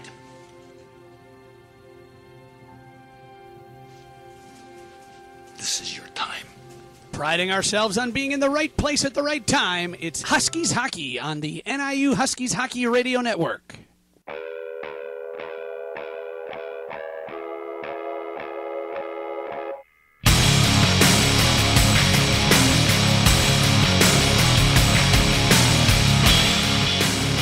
Back at the Fox Valley Ice Arena, and it's a tight game between NIU and St. Louis University. Lucky for us NIU fans, the Huskies lead after 40 minutes, 3-2. Marcus, your initial thoughts on the second period were that NIU was playing well, they were playing a good game, and they answered very well. the St. Louis goal that put the Billikens up by 1, and they were able to score twice within about 40 seconds, so you can see what they're capable of. You'd like to see a little more of that, obviously. They're going to have 43 seconds when we come back of 5-on-3 time. But I know you wanted to talk a little bit about the power play. First, I want you to recap your 3 keys. Then we'll talk about the power play. Give us your 3 keys one more time and tell us how you think they did in that period. All right, key number 1 was defense needs to be more offensively minded. And, again, we see it. Nick Frodema gets his first point. It's not a goal, but it's an assist. But you can't have a goal without an assist most of the time. But he gets the shot from the point, and Greenberg's there to clean up everything else. Absolutely. So you got to like the defense getting involved in the play. We saw Lyon in the first period get the assist, Frodo in the second period. So they are doing what you wanted. That's a good thing. How about key number 2? Key number 2 is goaltending, and Alex Sayre stood up to the task again. I believe they only got 1 goal in that period. They did. So he's still playing really well, seeing the puck really well, and he's rebound control has been really key tonight, and I think that's one thing that's been better today. I think I'm glad you mentioned that. I feel like he has controlled the rebounds much better than Aaron Alexander, the St. Louis goalie, who has been really good tonight, but a couple of the goals that Alexander's given up are on rebounds. Yep. Hare hasn't given up those rebounds, and when Alexander's given them up, he's given them up in the crease or in the slot. Those ones, prime scoring areas. So, yeah, Hare's done that a lot better. Give him credit for that. And I think the goaltending has been good tonight. Hold him right here, you get a win. How about key number 3? All right, speaking of a win. Speaking of a win locks in 3rd place. Now you're 20 minutes away. You have 43 seconds of 5-on-3. Again, you get the goal, you go up 2, but you can't take anything away from SLU, who has the firepower and the skill level to come back and score 3 goals and take the win, or force you to only get 1 point tonight. We talked earlier in the period, you mentioned the fact that SLU has 26 power play goals on the year. NIU's even better. They've got 28 power play goals, so they're looking for 29 here. That's something you want to see. That would be huge. As you said, you can't relax then, but maybe you can take a breath. Yeah, you can take a little bit of a breather, but you know it's not over until that buzzer sounds at the end of the 3rd. Absolutely. So hopefully we'll see that. Those are the 3 keys. And again, we're looking for the number 3 seed in the MACA tournament for next weekend. And let's just talk a little bit about that MACA tournament and what's going to happen. We know at least there will be video of it. We're not sure about audio yet. We're working on that. We're not even sure if the arena has internet. Yeah. So if they don't have internet, we won't have video. But at the very least, if there's internet there, we should have video. And we might have audio. We're not sure. We'll find that out. We'll let everybody know on the podcast or through the podcast page this week. But again, at the very least, there will be video. And the following weekend for regionals, we'll have both video and audio. So fans, we're going to do the best we can here to keep you up to date and give you the broadcast of it. The reason for possibly no audio next week is that I cannot be there. I have some other engagements I've got to be at, unfortunately. And Marcus is working on getting his headset back together. If it works, he'll be down there doing the play-by-play. So hopefully that'll all work out. So if you're a praying kind, you can say a prayer for Marcus's headset. And that's going. That'll go well. So go ahead. If we don't have any audio, stay tuned to the NIU hockey or the Facebook page and the podcast page. I will be going down with the team, so I'll be sending Scott and GM Ian Kalangas updates throughout the game. So stay tuned to the Facebook page for your updates. I'm glad you brought that up. I did have a person shoot me an email this week and say, if you're not at the game, how are you updating it? And I had to explain that I had you down there, or actually up there at Northern Michigan, because last Friday night I was updating the game. Yep. While you were giving me the updates, and somebody was wondering how in the world that was happening. I thought about just sending back that I was magic, but I didn't think that was very honest, so I decided against it. But no, so at the very least, Marcus will be there. He'll be giving us updates, and we'll have that. We should have video. I'm checking into if they have internet. If they do, we'll have video, at least maybe audio. So stay tuned for that. More information will come on the podcast this week. Marcus, during the break, you mentioned that you wanted to talk a little bit about the power play.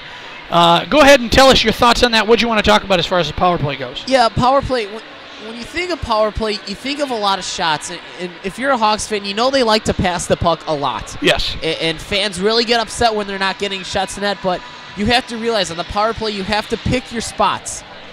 You saw that last night in Phoenix with the Hawks where you saw the backdoor pass for Patrick Kane. It's wide open. They had to wait for that play to develop. If you're NIU, you have 43 seconds on 5-on-3. You have a lot of ice to work with. Work that puck around the perimeter, high to low, low to high, whatever you have to do to get that open lane, and be patient with the puck. Don't get over anxious and start shooting pucks like it's a shooting gallery out there. Make sure you get your opportunities and cash in on a valid chance. So you would say that the two keys on the power play for Northern and for any team would be puck movement, but also patience. Patience with the puck. You have to be patient and pick your spots. Don't just, keep firing away, because what's that going to do? I mean, I know sometimes the deflection happens, but most of the time, the PK unit is going to see that, and they're going to try to pressure you. Be patient with the puck and get the shots when you have the lane. Well, and if you aren't and you take bad shots, they're going to get blocked, and what happens then? You have chances, shorthanded opportunities for the other team the other way, especially the farther out you take those shots. Work the puck down, work it left to right, north to south, and be patient, get those shots. Good things will happen. That's what I'm talking about. Let's see if they can do it. Absolutely. Marcus, we've got about 7 minutes and 20 seconds or so before we drop the puck. Why don't you take a few minutes and tell us about your sports radio hockey show on Sportstown Chicago a little bit. Tell everybody what's coming up. Tell people what you do on that show and where they can listen.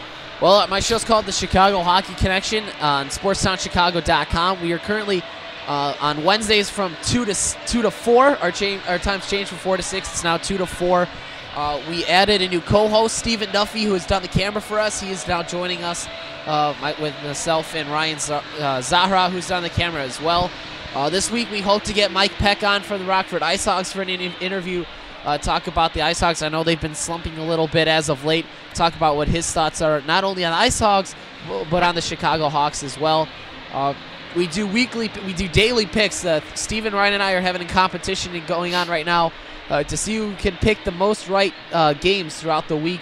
You get 2 points for a win, 1 point for an OT, and 1 for a shootout. And go ahead and chirp a little bit about how you're doing on that. I know. Go ahead. I got 126, but Ryan made me start over because he did. Steven came in. He said it's not fair. He was just getting a little upset that he wasn't winning. Okay. So we started over, and of course, what happens? Ryan gets the most points yesterday, the first day.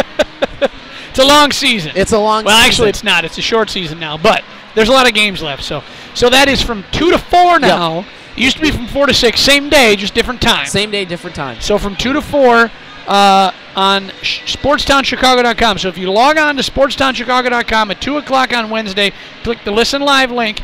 You'll be taken right. Your media player will open, and you'll hear the sweet, sweet tones of Marcus Grosnick, Ryan Zahara, and Stephen Duffy, and their show, the Chicago Hockey Connection, SportstownChicago.com. They talk a lot of AHL, Ice Hogs, and Wolves, and other teams. They obviously talk a ton of NHL, but they also talk NIU hockey. Yep. They're going to set up the MACA playoffs for you this week. You want to be there. You want to hear it. 2 to 4 Wednesday afternoon, SportstownChicago.com. And if you can't listen to the show live, go to SportstownChicago.com/CHC, and you can catch all our podcasts that we do for each show. There you go. So, hey, there's 2 podcasts for you. The CHC podcast and my podcast. That's what we call a segue, Marcus. There we go. That's what I'm talking about. Finally learning something in school. I didn't learn anything at school. Let's be honest. All right. My podcast is the NIU Hockey Podcast. It is NIU hockey all the time. It is exclusively about NIU hockey. And this past week we talked to Coach Ronaldo. We usually talk to Coach Goldsmith. This week he interviewed us. That was fun. Yeah, it was fun. It was a lot of fun. And he kind of picked our brains a little bit. But usually we talk to Coach Ronaldo and Coach Goldsmith. And we also talk with a Husky player. Last week we talked, with Mike Hansen. This week I believe we're going to talk with Rob Bach. So make sure that you're listening for that. If you need information, go to Facebook.com/NIU Hockey Podcast. Every time a new podcast is posted, it is there first. So if you have not liked that page, fans, go to Facebook.com/NIU Hockey Podcast, and you will be notified whenever a new podcast is posted. Again, this week it will be all about St. Louis and the upcoming MACA tournament. So if you want more information about the NIU Huskies, you got to go to 2 places: Facebook.com/NIU Hockey Podcast and SportstownChicago.com, Wednesdays from 2 to 4, or SportstownChicago.com/CHC. You can hear all about hockey, all about your NIU Huskies. 2 good places to do it. Marcus, what are you looking for here at the start of the third period? Obviously, the 43 seconds of 5-on-3 is going to be crucial. But let's say NIU comes out of that, doesn't get a goal. What do they have to do then in this period to maintain this lead and get out of here with 2 points. Well, if they don't get a goal on the 5-on-3, I look for them to just make SLU go the whole length of the ice. Don't give any turnovers up in the neutral zone. If you have a chance, dump it in deep and make them come the entire length of the ice. You have the lead. You have to play with it. You can't allow for your defensemen, any forwards, to get behind you. Make sure you keep the puck in front of you and not allow any odd man rushes. So you're looking for them, instead of trying to carry it into the zone, to just get to the blue line and dump it and chase a little bit, or dump it and change. Yeah, dump and change or dump and chase. Either one will work right now. You don't want to force anything. You have the lead. Unless they tie it up, then you might want to start pressing just a little bit harder. One of the things I'll be interested to see here in the third period is the defensive pairings. We know that Line and McSweeney and Hickey and Pickett are going to be out there, but we also saw a lot of Nick Frodema, not as much of Greg Jacobson in that period. We saw a little more of Nick Frodema and Kevin Schwartz playing on the defensive end. It'll be interesting to see if they go 6 deep in defensemen, or if they just stick with those top 4 guys. I think they'll stick with the top 4 guys unless a couple of them need a little break. Last weekend, Troy Hickey and Frodo played a lot together. They played really well. They saw the ice very well. So maybe look for that defensive pairing to arise if some guys can't go. And you really want this win tonight. You know, Marcus, you mentioned it in your 3 keys, but you want this win to seal up that 3rd spot in the market. But then it also changes the game tomorrow. The game tomorrow allows you maybe to extend that bench a little bit and play guys a little bit more, because it's not a must-win game. If you lose tonight, you've got to play everybody lots of minutes again tomorrow, and it would be nice to have a little breather. Not that you're not trying to win, you absolutely are. You're trying to beat the number 5 team in the ACHA. Absolutely what you need to do, but you've got your 3rd seed. There's nothing necessarily to play for anymore. You're still going to play to try to win, but it's not a must-win game. Yeah, if you win tonight, you give the opportunity, like you said, to lengthen your bench. I noticed J.C. Weems was a healthy scratch tonight, as well as Matt Swastik. Maybe you dress all of those guys tomorrow and give guys like Frodema and Jacobson and Weems and Frodema and all those guys a more ice time to maybe rest some of your guys that are just a little bit banged up, little bumps and bruises, to get them ready for the MACA playoffs there in Webster's Grove, Missouri. Yeah, that's really what we need to see happen, boy. And in order to do it, it starts with a win tonight. We are about ready for period number 3, as it's going to be Boris to the face-off circle. Officials come to center ice. Everybody's got their assignment. Boris for NIU. Again, the Huskies are on a 5-on-3. It's Boris, it's Leon, Hansen, Hickey, and Rosinski. On the ice for NIU. Out there for SLU is number 17, Lamb. We'll get you the other numbers just as soon as we can. Leon carries it into the zone to Rosinski. Rosinski holds across the ice to Hickey.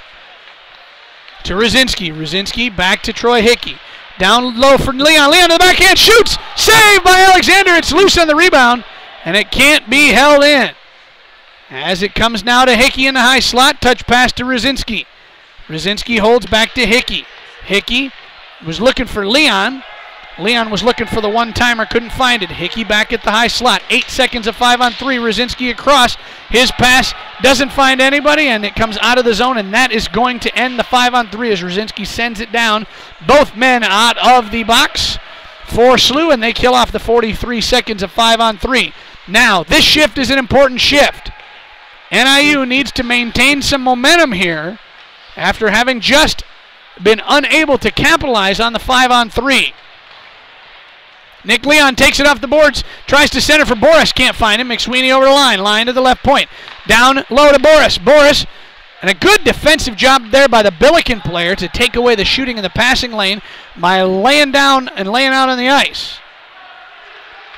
They battle for it at the half boards. Boris, now it's turned over. Boris has it, left circle. Leaves it in the left wing corner for Hansen in the Billiken zone. Hansen checked off the puck, tries to center in front. Cannot do it, and now it's going to be cleared all the way down and behind the Husky zone, and that's going to be an icing call. Important thing there because SLU cannot change. So we've got 18:25 to go in the third, 3-2 Huskies. Yeah, even though they didn't get really good at opportunities on that 5-on-3, they still were getting shots, and even when the penalty was over, they still had the puck possession in the offensive zone. It didn't allow SLU to get anything going. Yeah, and now they can't change. And you could tell the Billikens just needed to stop the play. That's why they fired it up and got it up the ice. They didn't care about taking that icing. They just needed a break. Just get a little bit of a breather, get a drink of water there really quick on the bench. But they have them reeling. Again, even though you don't score on the 5-on-3, you still have the momentum. Unfortunately, they lose the faceoff, and now the Billikens can send it down into the Husky zone and get that change. Pickett has his stick taken away, slides over to the official, looks for him, and wonders what in the heck's going on. Pickett without his stick. Serpico fires it back down into the Billiken zone, and they've got it behind the net.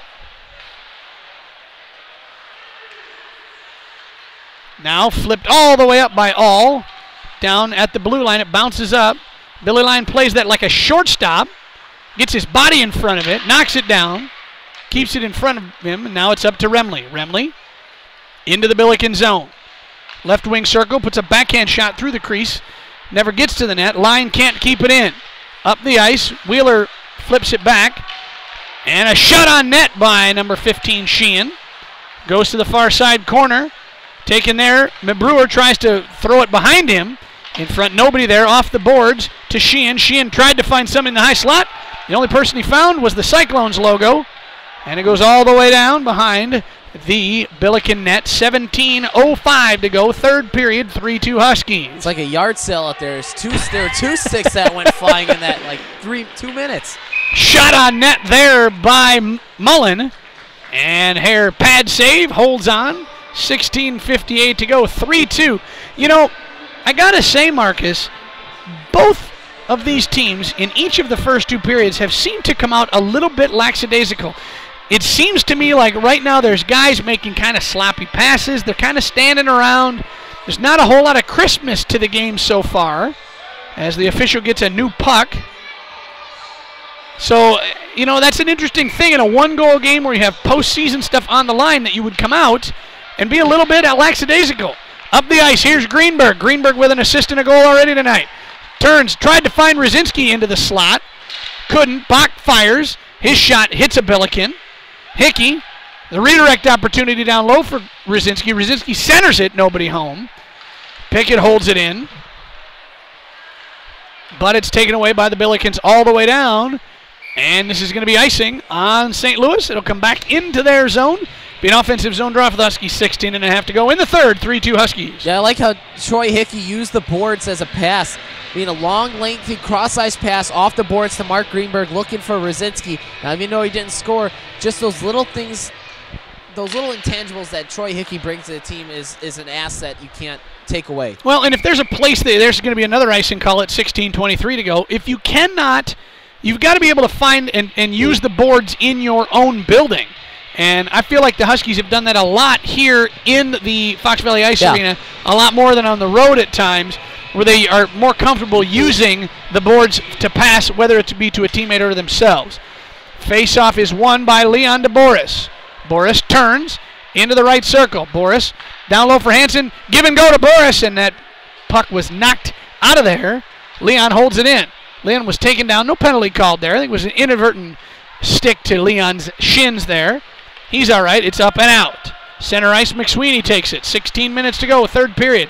Boris into the zone. It's a 3-on-2 for the Huskies if they hurry. Leon to the circle. Leon, little drag there, and tried to put a shot on net, but it was redirected wide up and over the net. Hansen, left wing corner, sends it behind the net, where Boyd takes it. Now Leon, he turns it over. Leon was looking for Hansen in front. His passing attempt hit the back of the net, unfortunately. Boris to McSweeney. McSweeney from the point, shot gets to Alexander. He's down butterfly style. Hangs on between the pads. We get a whistle stopping play. 15:33 to go in the third. 3-2 Huskies. Yeah, you talk about how well they use the boards here at home. I think when they go on the road, what they need to do is in warm-ups, just throw some pucks on the board. At different places. See what you get. Just see what happens. I mean, you never know. You talk about bouncy boards. You can look at Joe Louis Arena in Detroit. Yeah. It's one of the most bouncy boards I've ever seen in the National Hockey League. And the Red Wings use that to their advantage. And they use it, and you see other teams starting to figure that out, where they need to practice and find out where those bouncy areas are. Absolutely. Back to the live action. It's controlled by the Billikens. Passing outlet attempt. Missed everybody. Pickett takes it back. Gets it to Schwartz. Now Schwartz on the ice playing forward. So Schwartz showing off a little versatility here today. You like that. This is Lamb. Lamb sends it down into the Husky zone. Hare out of his net to play it up the boards to Buds. Buds touch pass there to Schwartz. Buds gets it to center. Bud's working hard, has it taken off of his stick by Johnny Moore. Moore gets it back, crosses into the Husky zone. Stick handles in front of Pickett. And behind the net, now the Billikens have it. In the left wing corner. Up here, this is Blank. Blank winds up a slap shot, never gets through as it hit his man. And Pickett takes him down off the puck. That was Johnny Moore back. He gets it now in all alone. Oh, a great stick by Troy Hickey to take away the shooting lane for Moore. Moore, the top scorer for St. Louis. And Hickey got a stick in there. Moore never even got a shot off. I think Troy Hickey and Alex Hare both poke checked it away at the same time. And I like how Hare, unlike Alexander, who doesn't like to use his stick very much, Hare uses it to his advantage in acting like that third defenseman. There you go. We said that earlier. Hare did a great job of it right there. As we approach 14 minutes to go, third period, Huskies have that very thin 1-goal lead. Serpico loses it out. Line takes it back. Huskies touch it up. Line re-enters the zone. Left wing corner, Billiken zone. Blank takes him off the puck, then falls down. But the Billikens control. This is Garavaglia. Garavaglia got the scoring started tonight for the Billikens. He had their first goal. Up to Sheehan. Sheehan tried to find his man across the ice. Couldn't. That one comes into Wheeler. Wheeler tried to leave it for Serpico, but it's taken away by the Billikens. And another great stick by McSweeney there to deny the rush to the net. Boy, the Huskies using those sticks well tonight. 13 and a half minutes to go. They've got a 1-goal lead here in the third. Talked about that all season long. You got to get your sticks and bodies in those passing lanes, and the Huskies are doing it. 2-on-1 Garavaglia with Sheehan, and a nice pass just off the stick. And that's, I believe, Sheehan went hard into the net and knocked down Alex Hare, popped the goal off of its mounts. Hare's getting up. We've got 13-14 to go in the third period, and it's a 3-2 lead. But a nice stick there by McSweeney as Garavaglia and Sheehan were driving to the net. Two of the top scorers on this Billiken team are Garavaglia and Sheehan. So a dynamic scoring opportunity, and McSweeney got down and was able to knock the puck away. Sheehan couldn't slow up, went right into Hare, knocked the goal off of its mounts, and that's why we have the neutral zone draw. And it's won by Rosinski to Pickett. Pickett up the ice to Bach. Bach loses it as that pass was just ahead of him. All sends it back the other way. Touched by Wingerter. Pickett loses his stick again. Pickett, I think 3 times today, has lost his stick. There's Bach, a shot, score! Rob Bach from the right point elevated the puck over Alexander, and it's 4-2. I'm trying to remember when the last time Rob Bach had a goal. It's been a while, but good elevation, figures that Alexander's down. We talked about that already in the first 2 periods. Elevates it over the glove side.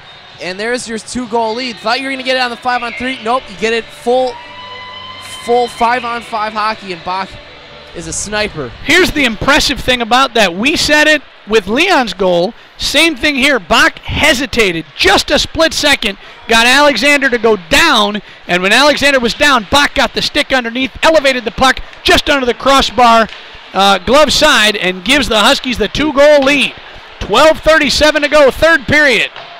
Bach with the goal, Huskies with the lead. Frodema up the ice, tries to find Bach. Bach looking for more. Well, that's good. We'll have something to talk to him about on the podcast now. Not that we wouldn't anyway. Rosinski tried to find Bach down low. Missed him. Pickett holds it in. Bach behind the net. Battling there with Boyd.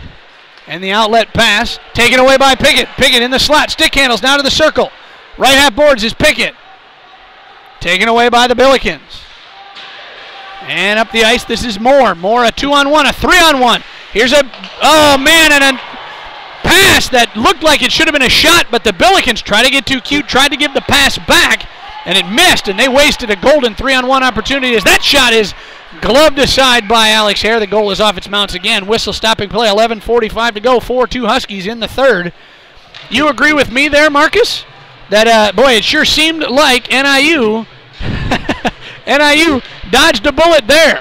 Yeah, they looking for that extra pass across the ice through the crease, and the Billiken player just kind of overskated the pass. Otherwise, that's a wide open net. If you're wondering what we're laughing about, Grumpy's kind of giving us a bad time up here. Grumpy's a little frisky this evening. I've never seen him this frisky before.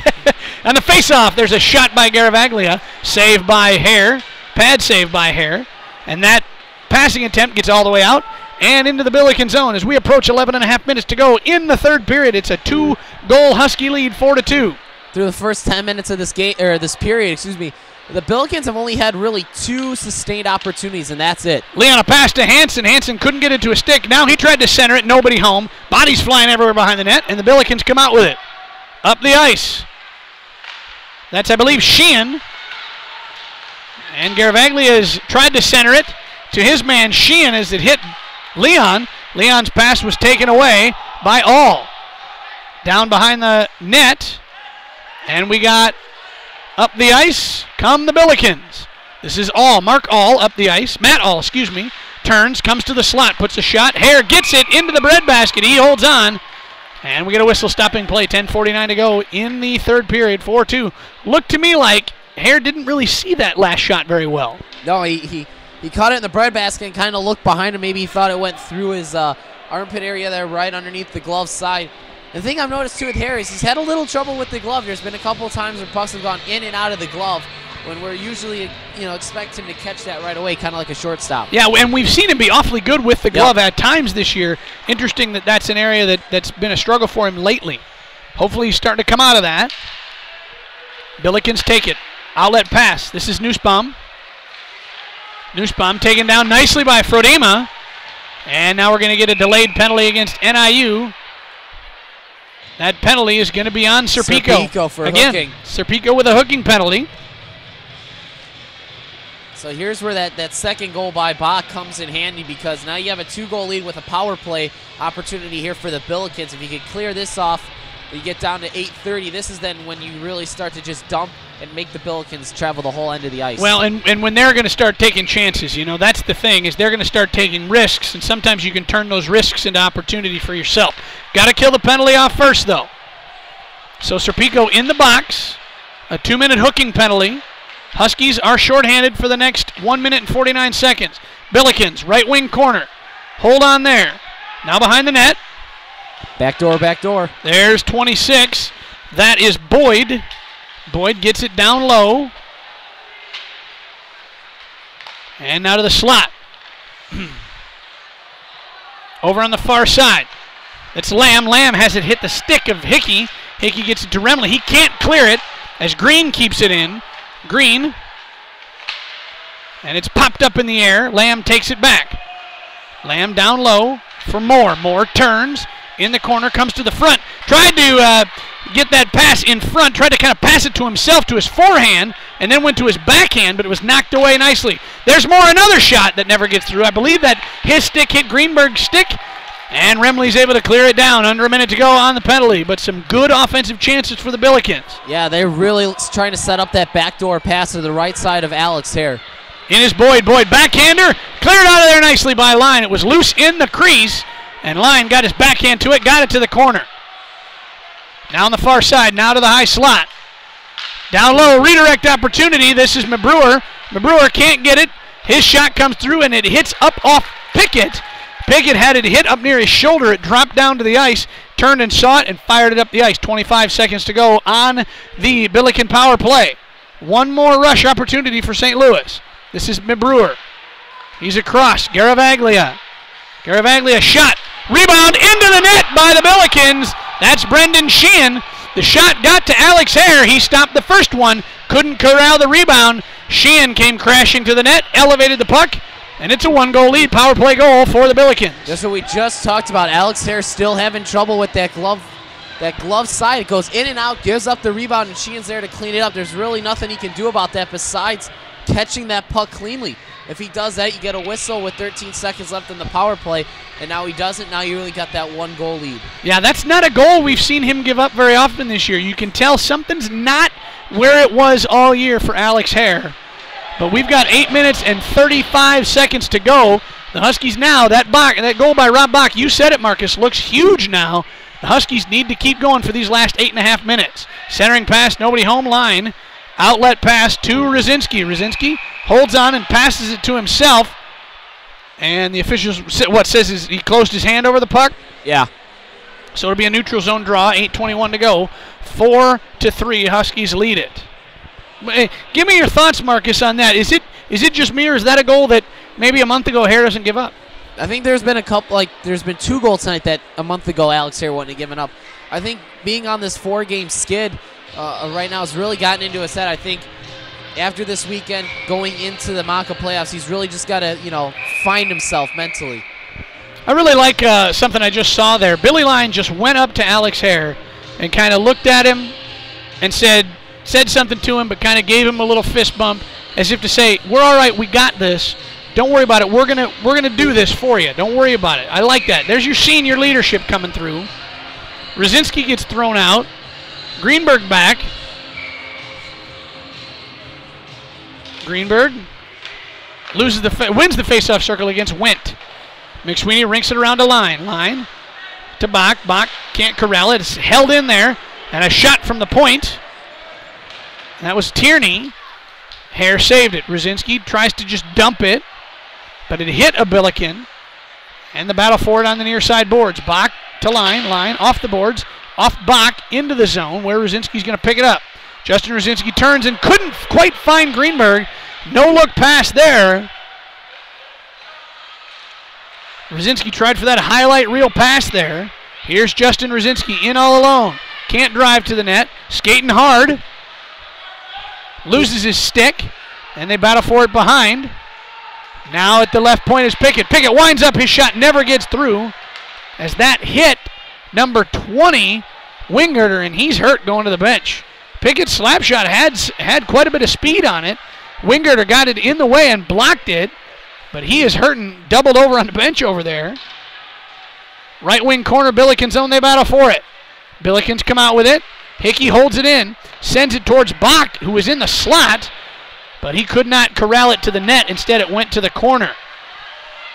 Now, Troy Hickey up the ice. Hickey to Pickett. Pickett can't keep it on his stick. And Matt All for the Billikens. He can't corral it. Leon blows out again and goes down. That's twice today for Nick Leon. He's been driving towards the boards and has lost. Here's Lamb. Lamb in all alone. Hare out with a stick and now covers it up with the glove. 6:42 to go. 4-3 Huskies, but Hare again did not look comfortable back there, sticking the stick out. Yeah, like I said, I think there's just something, he just needs a win. He just needs a win to get the confidence back. Like I said, I can't repeat this enough. 0-3-1 with the tie in the last 4 games of the starter, getting pulled twice for Johnny Perillo. And mentally, after you played so well up to this point, it creeps into your mind. You just need to go into your, quote, Happy Gilmore, your happy place, literally, and find yourself and find your game. Well, and go back to your fundamentals. Yeah. Go back to your fundamentals. That's going to be the key thing for him here. If I had to tell him to work something on practice, just work on your fundamentals. Yep. Going side to side and working on that glove hand. Oh, and a slap shot attempt from the high slot by Brewer. Never got through as he kind of whiffed on the puck. 6 minutes and 15 seconds to go. Third period, Huskies lead 4-3. Billikens control in the zone. There's a bad angle shot by Brewer. Just threw it through the crease, hoping for a ricochet. It didn't. Held in by the Billikens. Into the slot. Now on the left wing, half boards, it's All. All tries to go towards the net, and there's another one thrown through Alex Hare's crease by Garavaglia. Huskies struggling to control the puck and clear it. Sent back down towards their net. This is Line to Leon. Nick Leon crosses and looks for Hansen on the breakout. Can't find him. Now Hansen has a turnover in front. Backhand saved by Alexander. And it's a turnover there. Hansen can't get that one to the net as it goes wide. 2 opportunities for Mike Hansen go by the boards. 5.5 minutes to go. Third period. 4-3 Huskies. Pickett fires it down behind the Billiken net where Mullen picks it up for St. Louis. Serpico out there, left wing corner, battling with Mullen. Behind the net. Now it's taken away by Lamb for St. Louis. St. Louis here in this third period is moving right to left. They've got the blue uniforms. Huskies have the white. Outlet pass to Johnny Moore. Moore with Pickett in front of him. A good stick by Brian Pickett to take Moore off the puck. And up, held in, though, by the Billikens. Centering pass in front. Moore couldn't corral it. I'm sorry, that's Lamb. Couldn't corral it. Wheeler sends it to center ice and down, where Tierney's going to take it. Up the ice. Boyd gets it to center where Hickey fires it into the far side corner. 4 minutes and 42 seconds to go. Third period. Huskies with the 1-goal lead. Remley can't corral it. Moore starts the rush up the other way, tried to hit Lamb. It went past his stick. Billy Line takes it. Line up the ice. Looked for Wheeler. Wheeler got in the way of Tierney, who tried to intercept it. Now back to Hickey. Hickey to Wheeler. Wheeler on the near side. Over to Buds. Buds crosses into the zone, puts a shot, kicked wide by Alexander. Right wing corner, Wheeler with it. To Schwartz. Schwartz loses it. They battle on the left wing half boards. Billiken zone. And it's to the center of the ice where the Billikens control. St. Louis now comes into the zone. This is Johnny Moore, stick handling. Good stick by McSweeney. Took him right off the puck. Poked the puck right away from him.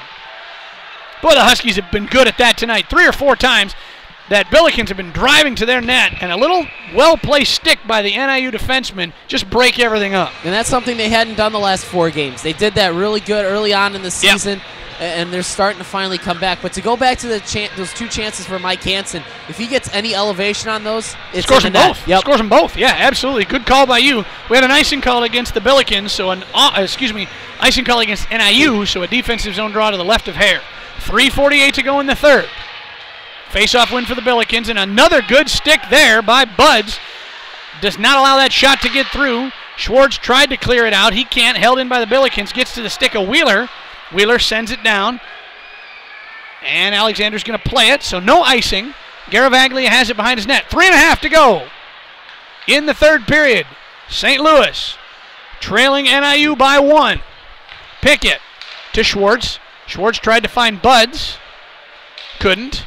And it gets back into the Billiken zone where Blank has it, turns around, and leaves it for All. All up the ice. Turns over to Rosinski in the slot. Rosinski trying to find it, can't. Good job by the St. Louis defense there. A couple guys went down, got in the way of his stick, and did not allow him to get a shot off. Rosinski corrals it, enters the zone again. Rosinski tried to find a hot pass there to Buds, and never got through. This one goes all the way down, and it's going to be an icing call against SLU. 2:48 to go in the third. Huskies are going to have an offensive zone draw. It's 4-3 NIU over St. Louis. Yeah, it seems to me that SLU's having a really hard time controlling Rosinski. I mean, he's got the speed and the skill. And the hands. Yeah. He's got such great hands. No matter how many people they try putting on him, he still seems to find a way to get through them. He has. That's very true. Rosinski will come to the face-off circle with Sheehan. 2:48 to go. Neither coach has used a timeout yet. I would not be surprised to see St. Louis use it here in the last 2:48. And it maybe looked about a minute 30, minute 45 for them to start looking to pull Alexander out of that net. Yeah, as well. I would say so. So keep an eye on that. Blank off the face-off win for SLU, sends it up. Hickey with it. Hickey tried to find Bach, just jumped over his stick. And now it's a turnover there by Rosinski. Rosinski stick handles to the slot, tries the backhand shot, but Blank got in the way of it. Garavaglia takes it. He's checked by 2 Huskies, but actually comes out with a puck. Garavaglia up the ice. And it's sent down in on Hare. He just kicks it to the corner, where Pickett picks it up, sends it up the ice. This is Rosinski. Rosinski in all alone from the left circle. Holds, comes across, tried to find Bach, but Bach was too far down. Well, the pass actually was behind him, excuse me. And nothing doing there for NIU. Up off the boards come the Billikens. 2 minutes in the third period. Huskies with a 1-goal lead. Hare up around. Bach and Hickey over there behind the net. It goes over to the far side. Johnny Moore back to Lamb. Lamb tried to center it, but Line with a good stick sends it down. Greenberg going to chase after it and not let it get down for icing. Bach holds. He just sends it to the far side corner. 1:35. Keep an eye on Alexander. He's holding up his glove. Wants to know. Isn't coming off yet. Down is Lamb. Lamb behind the net. Knocks off Wheeler off the puck, and the puck goes up and sits on the back of the net. And we get a whistle stopping play. 1:23 to go. 4-3 Huskies. And my guess here, Marcus. Timeout. I'm guessing we're going to have a timeout, and I would guess that if St. Louis controls this face-off, you're going to see Alexander come off and them set up the 6-on-5. Yeah, you read my mind. I was just going to say they got to control the face-off. If they don't do that, then he's going to have to stay in until they gain possession. Yep. So if the Huskies are smart, you're going to try to gain as much possession as you can to not allow him to pull. Right, that's what you want. As much as you want the open net, I think you'd rather have the 5-on-5 than go down 6-5. Yeah, I completely agree with you, but the head coach of the Billikens, his name is Todd Ewan. He uses his timeout with 1:23 to go. I'm sure that he's setting things up for the 6-on-5, assuming that they get the face-off. But if you're NIU, the other thing you want to do is you want to be careful with it, and you got to carry it up into the neutral zone and get it out of your own zone. You can't turn it over down here, so you have to be careful with the puck, be smart with the puck. And I'm sure that's what coaches Ronaldo and Goldsmith are talking to them about right now. And it actually looks like Alexander's sitting on the bench for SLU. So maybe they're just going to say that they'll be take fine their chances. Just take their chances since they have the offensive zone drawn. Yep, that's what's going to happen. That is exactly right. 6 attackers for SLU. The net is empty. So now if you're NIU, you win this face-off and you fire it down, try to get it between those posts. But if you're NIU, you don't want to take the ice and get out far enough where you can Yep, that's right. You want to get to the blue line or center ice and then put the shot in. That's right. Big face-off here, and it's won by the Billikens. Lamb can't lose it. Hickey trying to battle for it in the corner. The net for St. Louis is empty as we have 1:15 to go. Third period, Huskies with a 1-goal lead. Taken out of there by Rosinski. Can't stick handle. Now to the slot. Here's Garavaglia. Shot saved by Hare. It's loose behind the net. McSweeney trying to get it. Rosinski up off the glass. Can't keep it out. Boyd holds it in. Turns around. This is McSweeney. McSweeney high off the glass and out. 55 seconds to go. And it's an icing call, so a defensive zone draw for the Huskies again.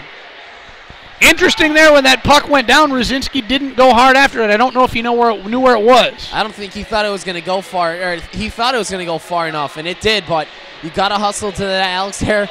Great stop, short side on to his blocker's side. And, again, good stick by Hickey to tie him up, too. Yep, absolutely. Face-off win.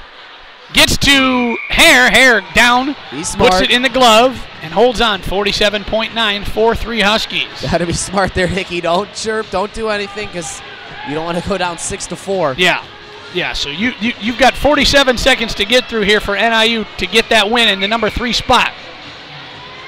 Face-off is won by the Billikens. This is Garavaglia. Garavaglia loses it to Rosinski, but he cannot get it out. Now Wheeler does. Wheeler gets it out. Hansen in. Hansen going to try to get to the back end. Hansen drives to the net. Got Garavaglia with him. Hansen. Give it to Wheeler.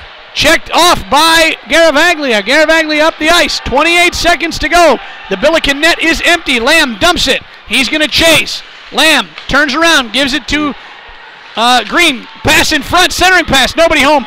Green can't get it. Good job by Hansen. Now Wheeler. Wheeler, and he couldn't get to it. That would have been poetic if Wheeler could have gotten it. Hansen can't turn it over. Back come the Billikens. 7 seconds to go. There's a shot. Oh, just wide of Hare's net. 3 seconds to go. 2 seconds. Backhand shot. McSweeney down. And it's loose in front. The buzzer sounds and the Huskies win. The Huskies win the game. And they are the number 3 seed in the MACA. Got a little scary at the end there. A little too scary for me. But all's well that ends well, as it's a 4-3 Husky win. They get their 12th win in conference. They have 26 points. They are the number 3 seed in the MACA, and they will meet Missouri next weekend. They've got one more game, but a nice way to send off the seniors tonight. On senior night, NIU wins 4-3 over the Billikens. Yeah, I mean, it's a good way to go out. All 3 seniors tonight played really well. I believe Line had an assist.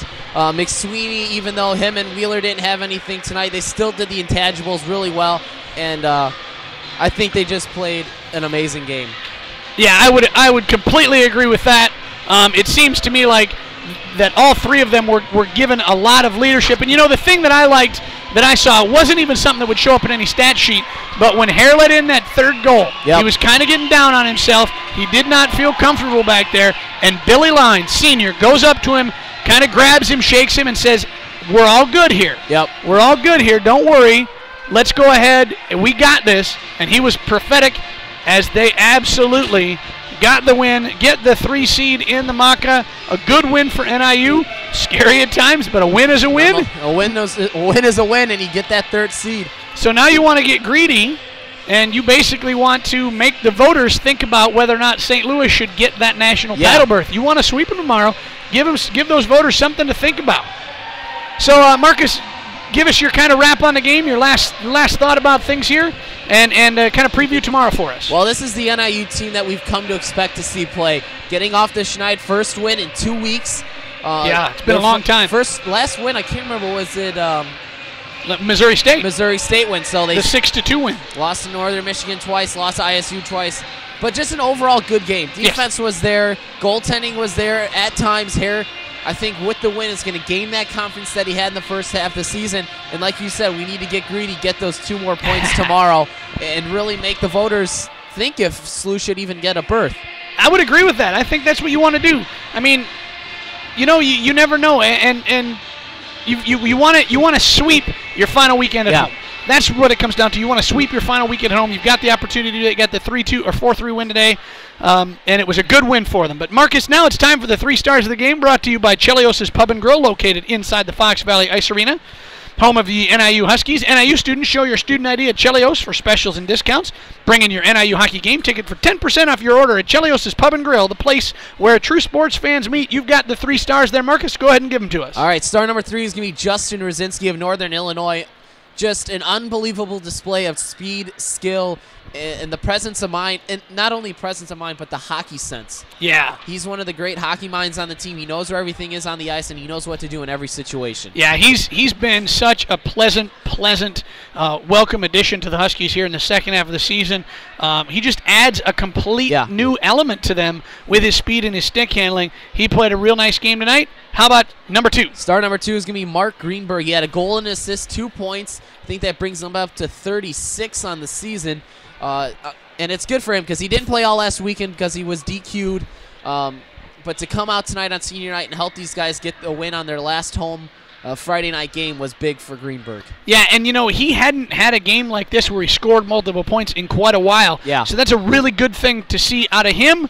And I would agree with him as a number 2 star. How about that number 1 star? Or should I say number 1 stars? Number 1 stars of the night are obviously the seniors of NIU. And all 3 of them were in the game. Lyon had a point. McSweeney and Wheeler did not, but again, just you can't talk about how good of guys these all, not only the whole team, but these 3 guys in general. Wheeler being the president of the team, Billy Lyon being that, kind of, even though he doesn't wear a C or an A on his jersey, he is kind of like the leader of the team. Yeah. And McSweeney is as well is kind of like a bench boss there for them, trying to get the guys going. Yeah, probably before the game started, we were going to give those seniors the 3 stars, but they went out and played it tonight.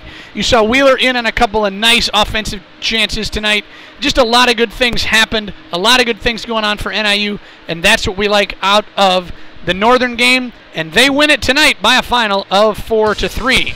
That is going to wrap up our game coverage. For Marcus Grosnick, my name is Scott Swartz, repeating the final score: the NIU Huskies 4, the St. Louis Billikens 3. Tune in tomorrow at 12:50. That's 12:50 for the pregame show for game number 2 between the Huskies and the Billikens. We'll be here. Huskies looking for the sweep. Until then, thanks for listening. Let's be careful out there. So long, everybody.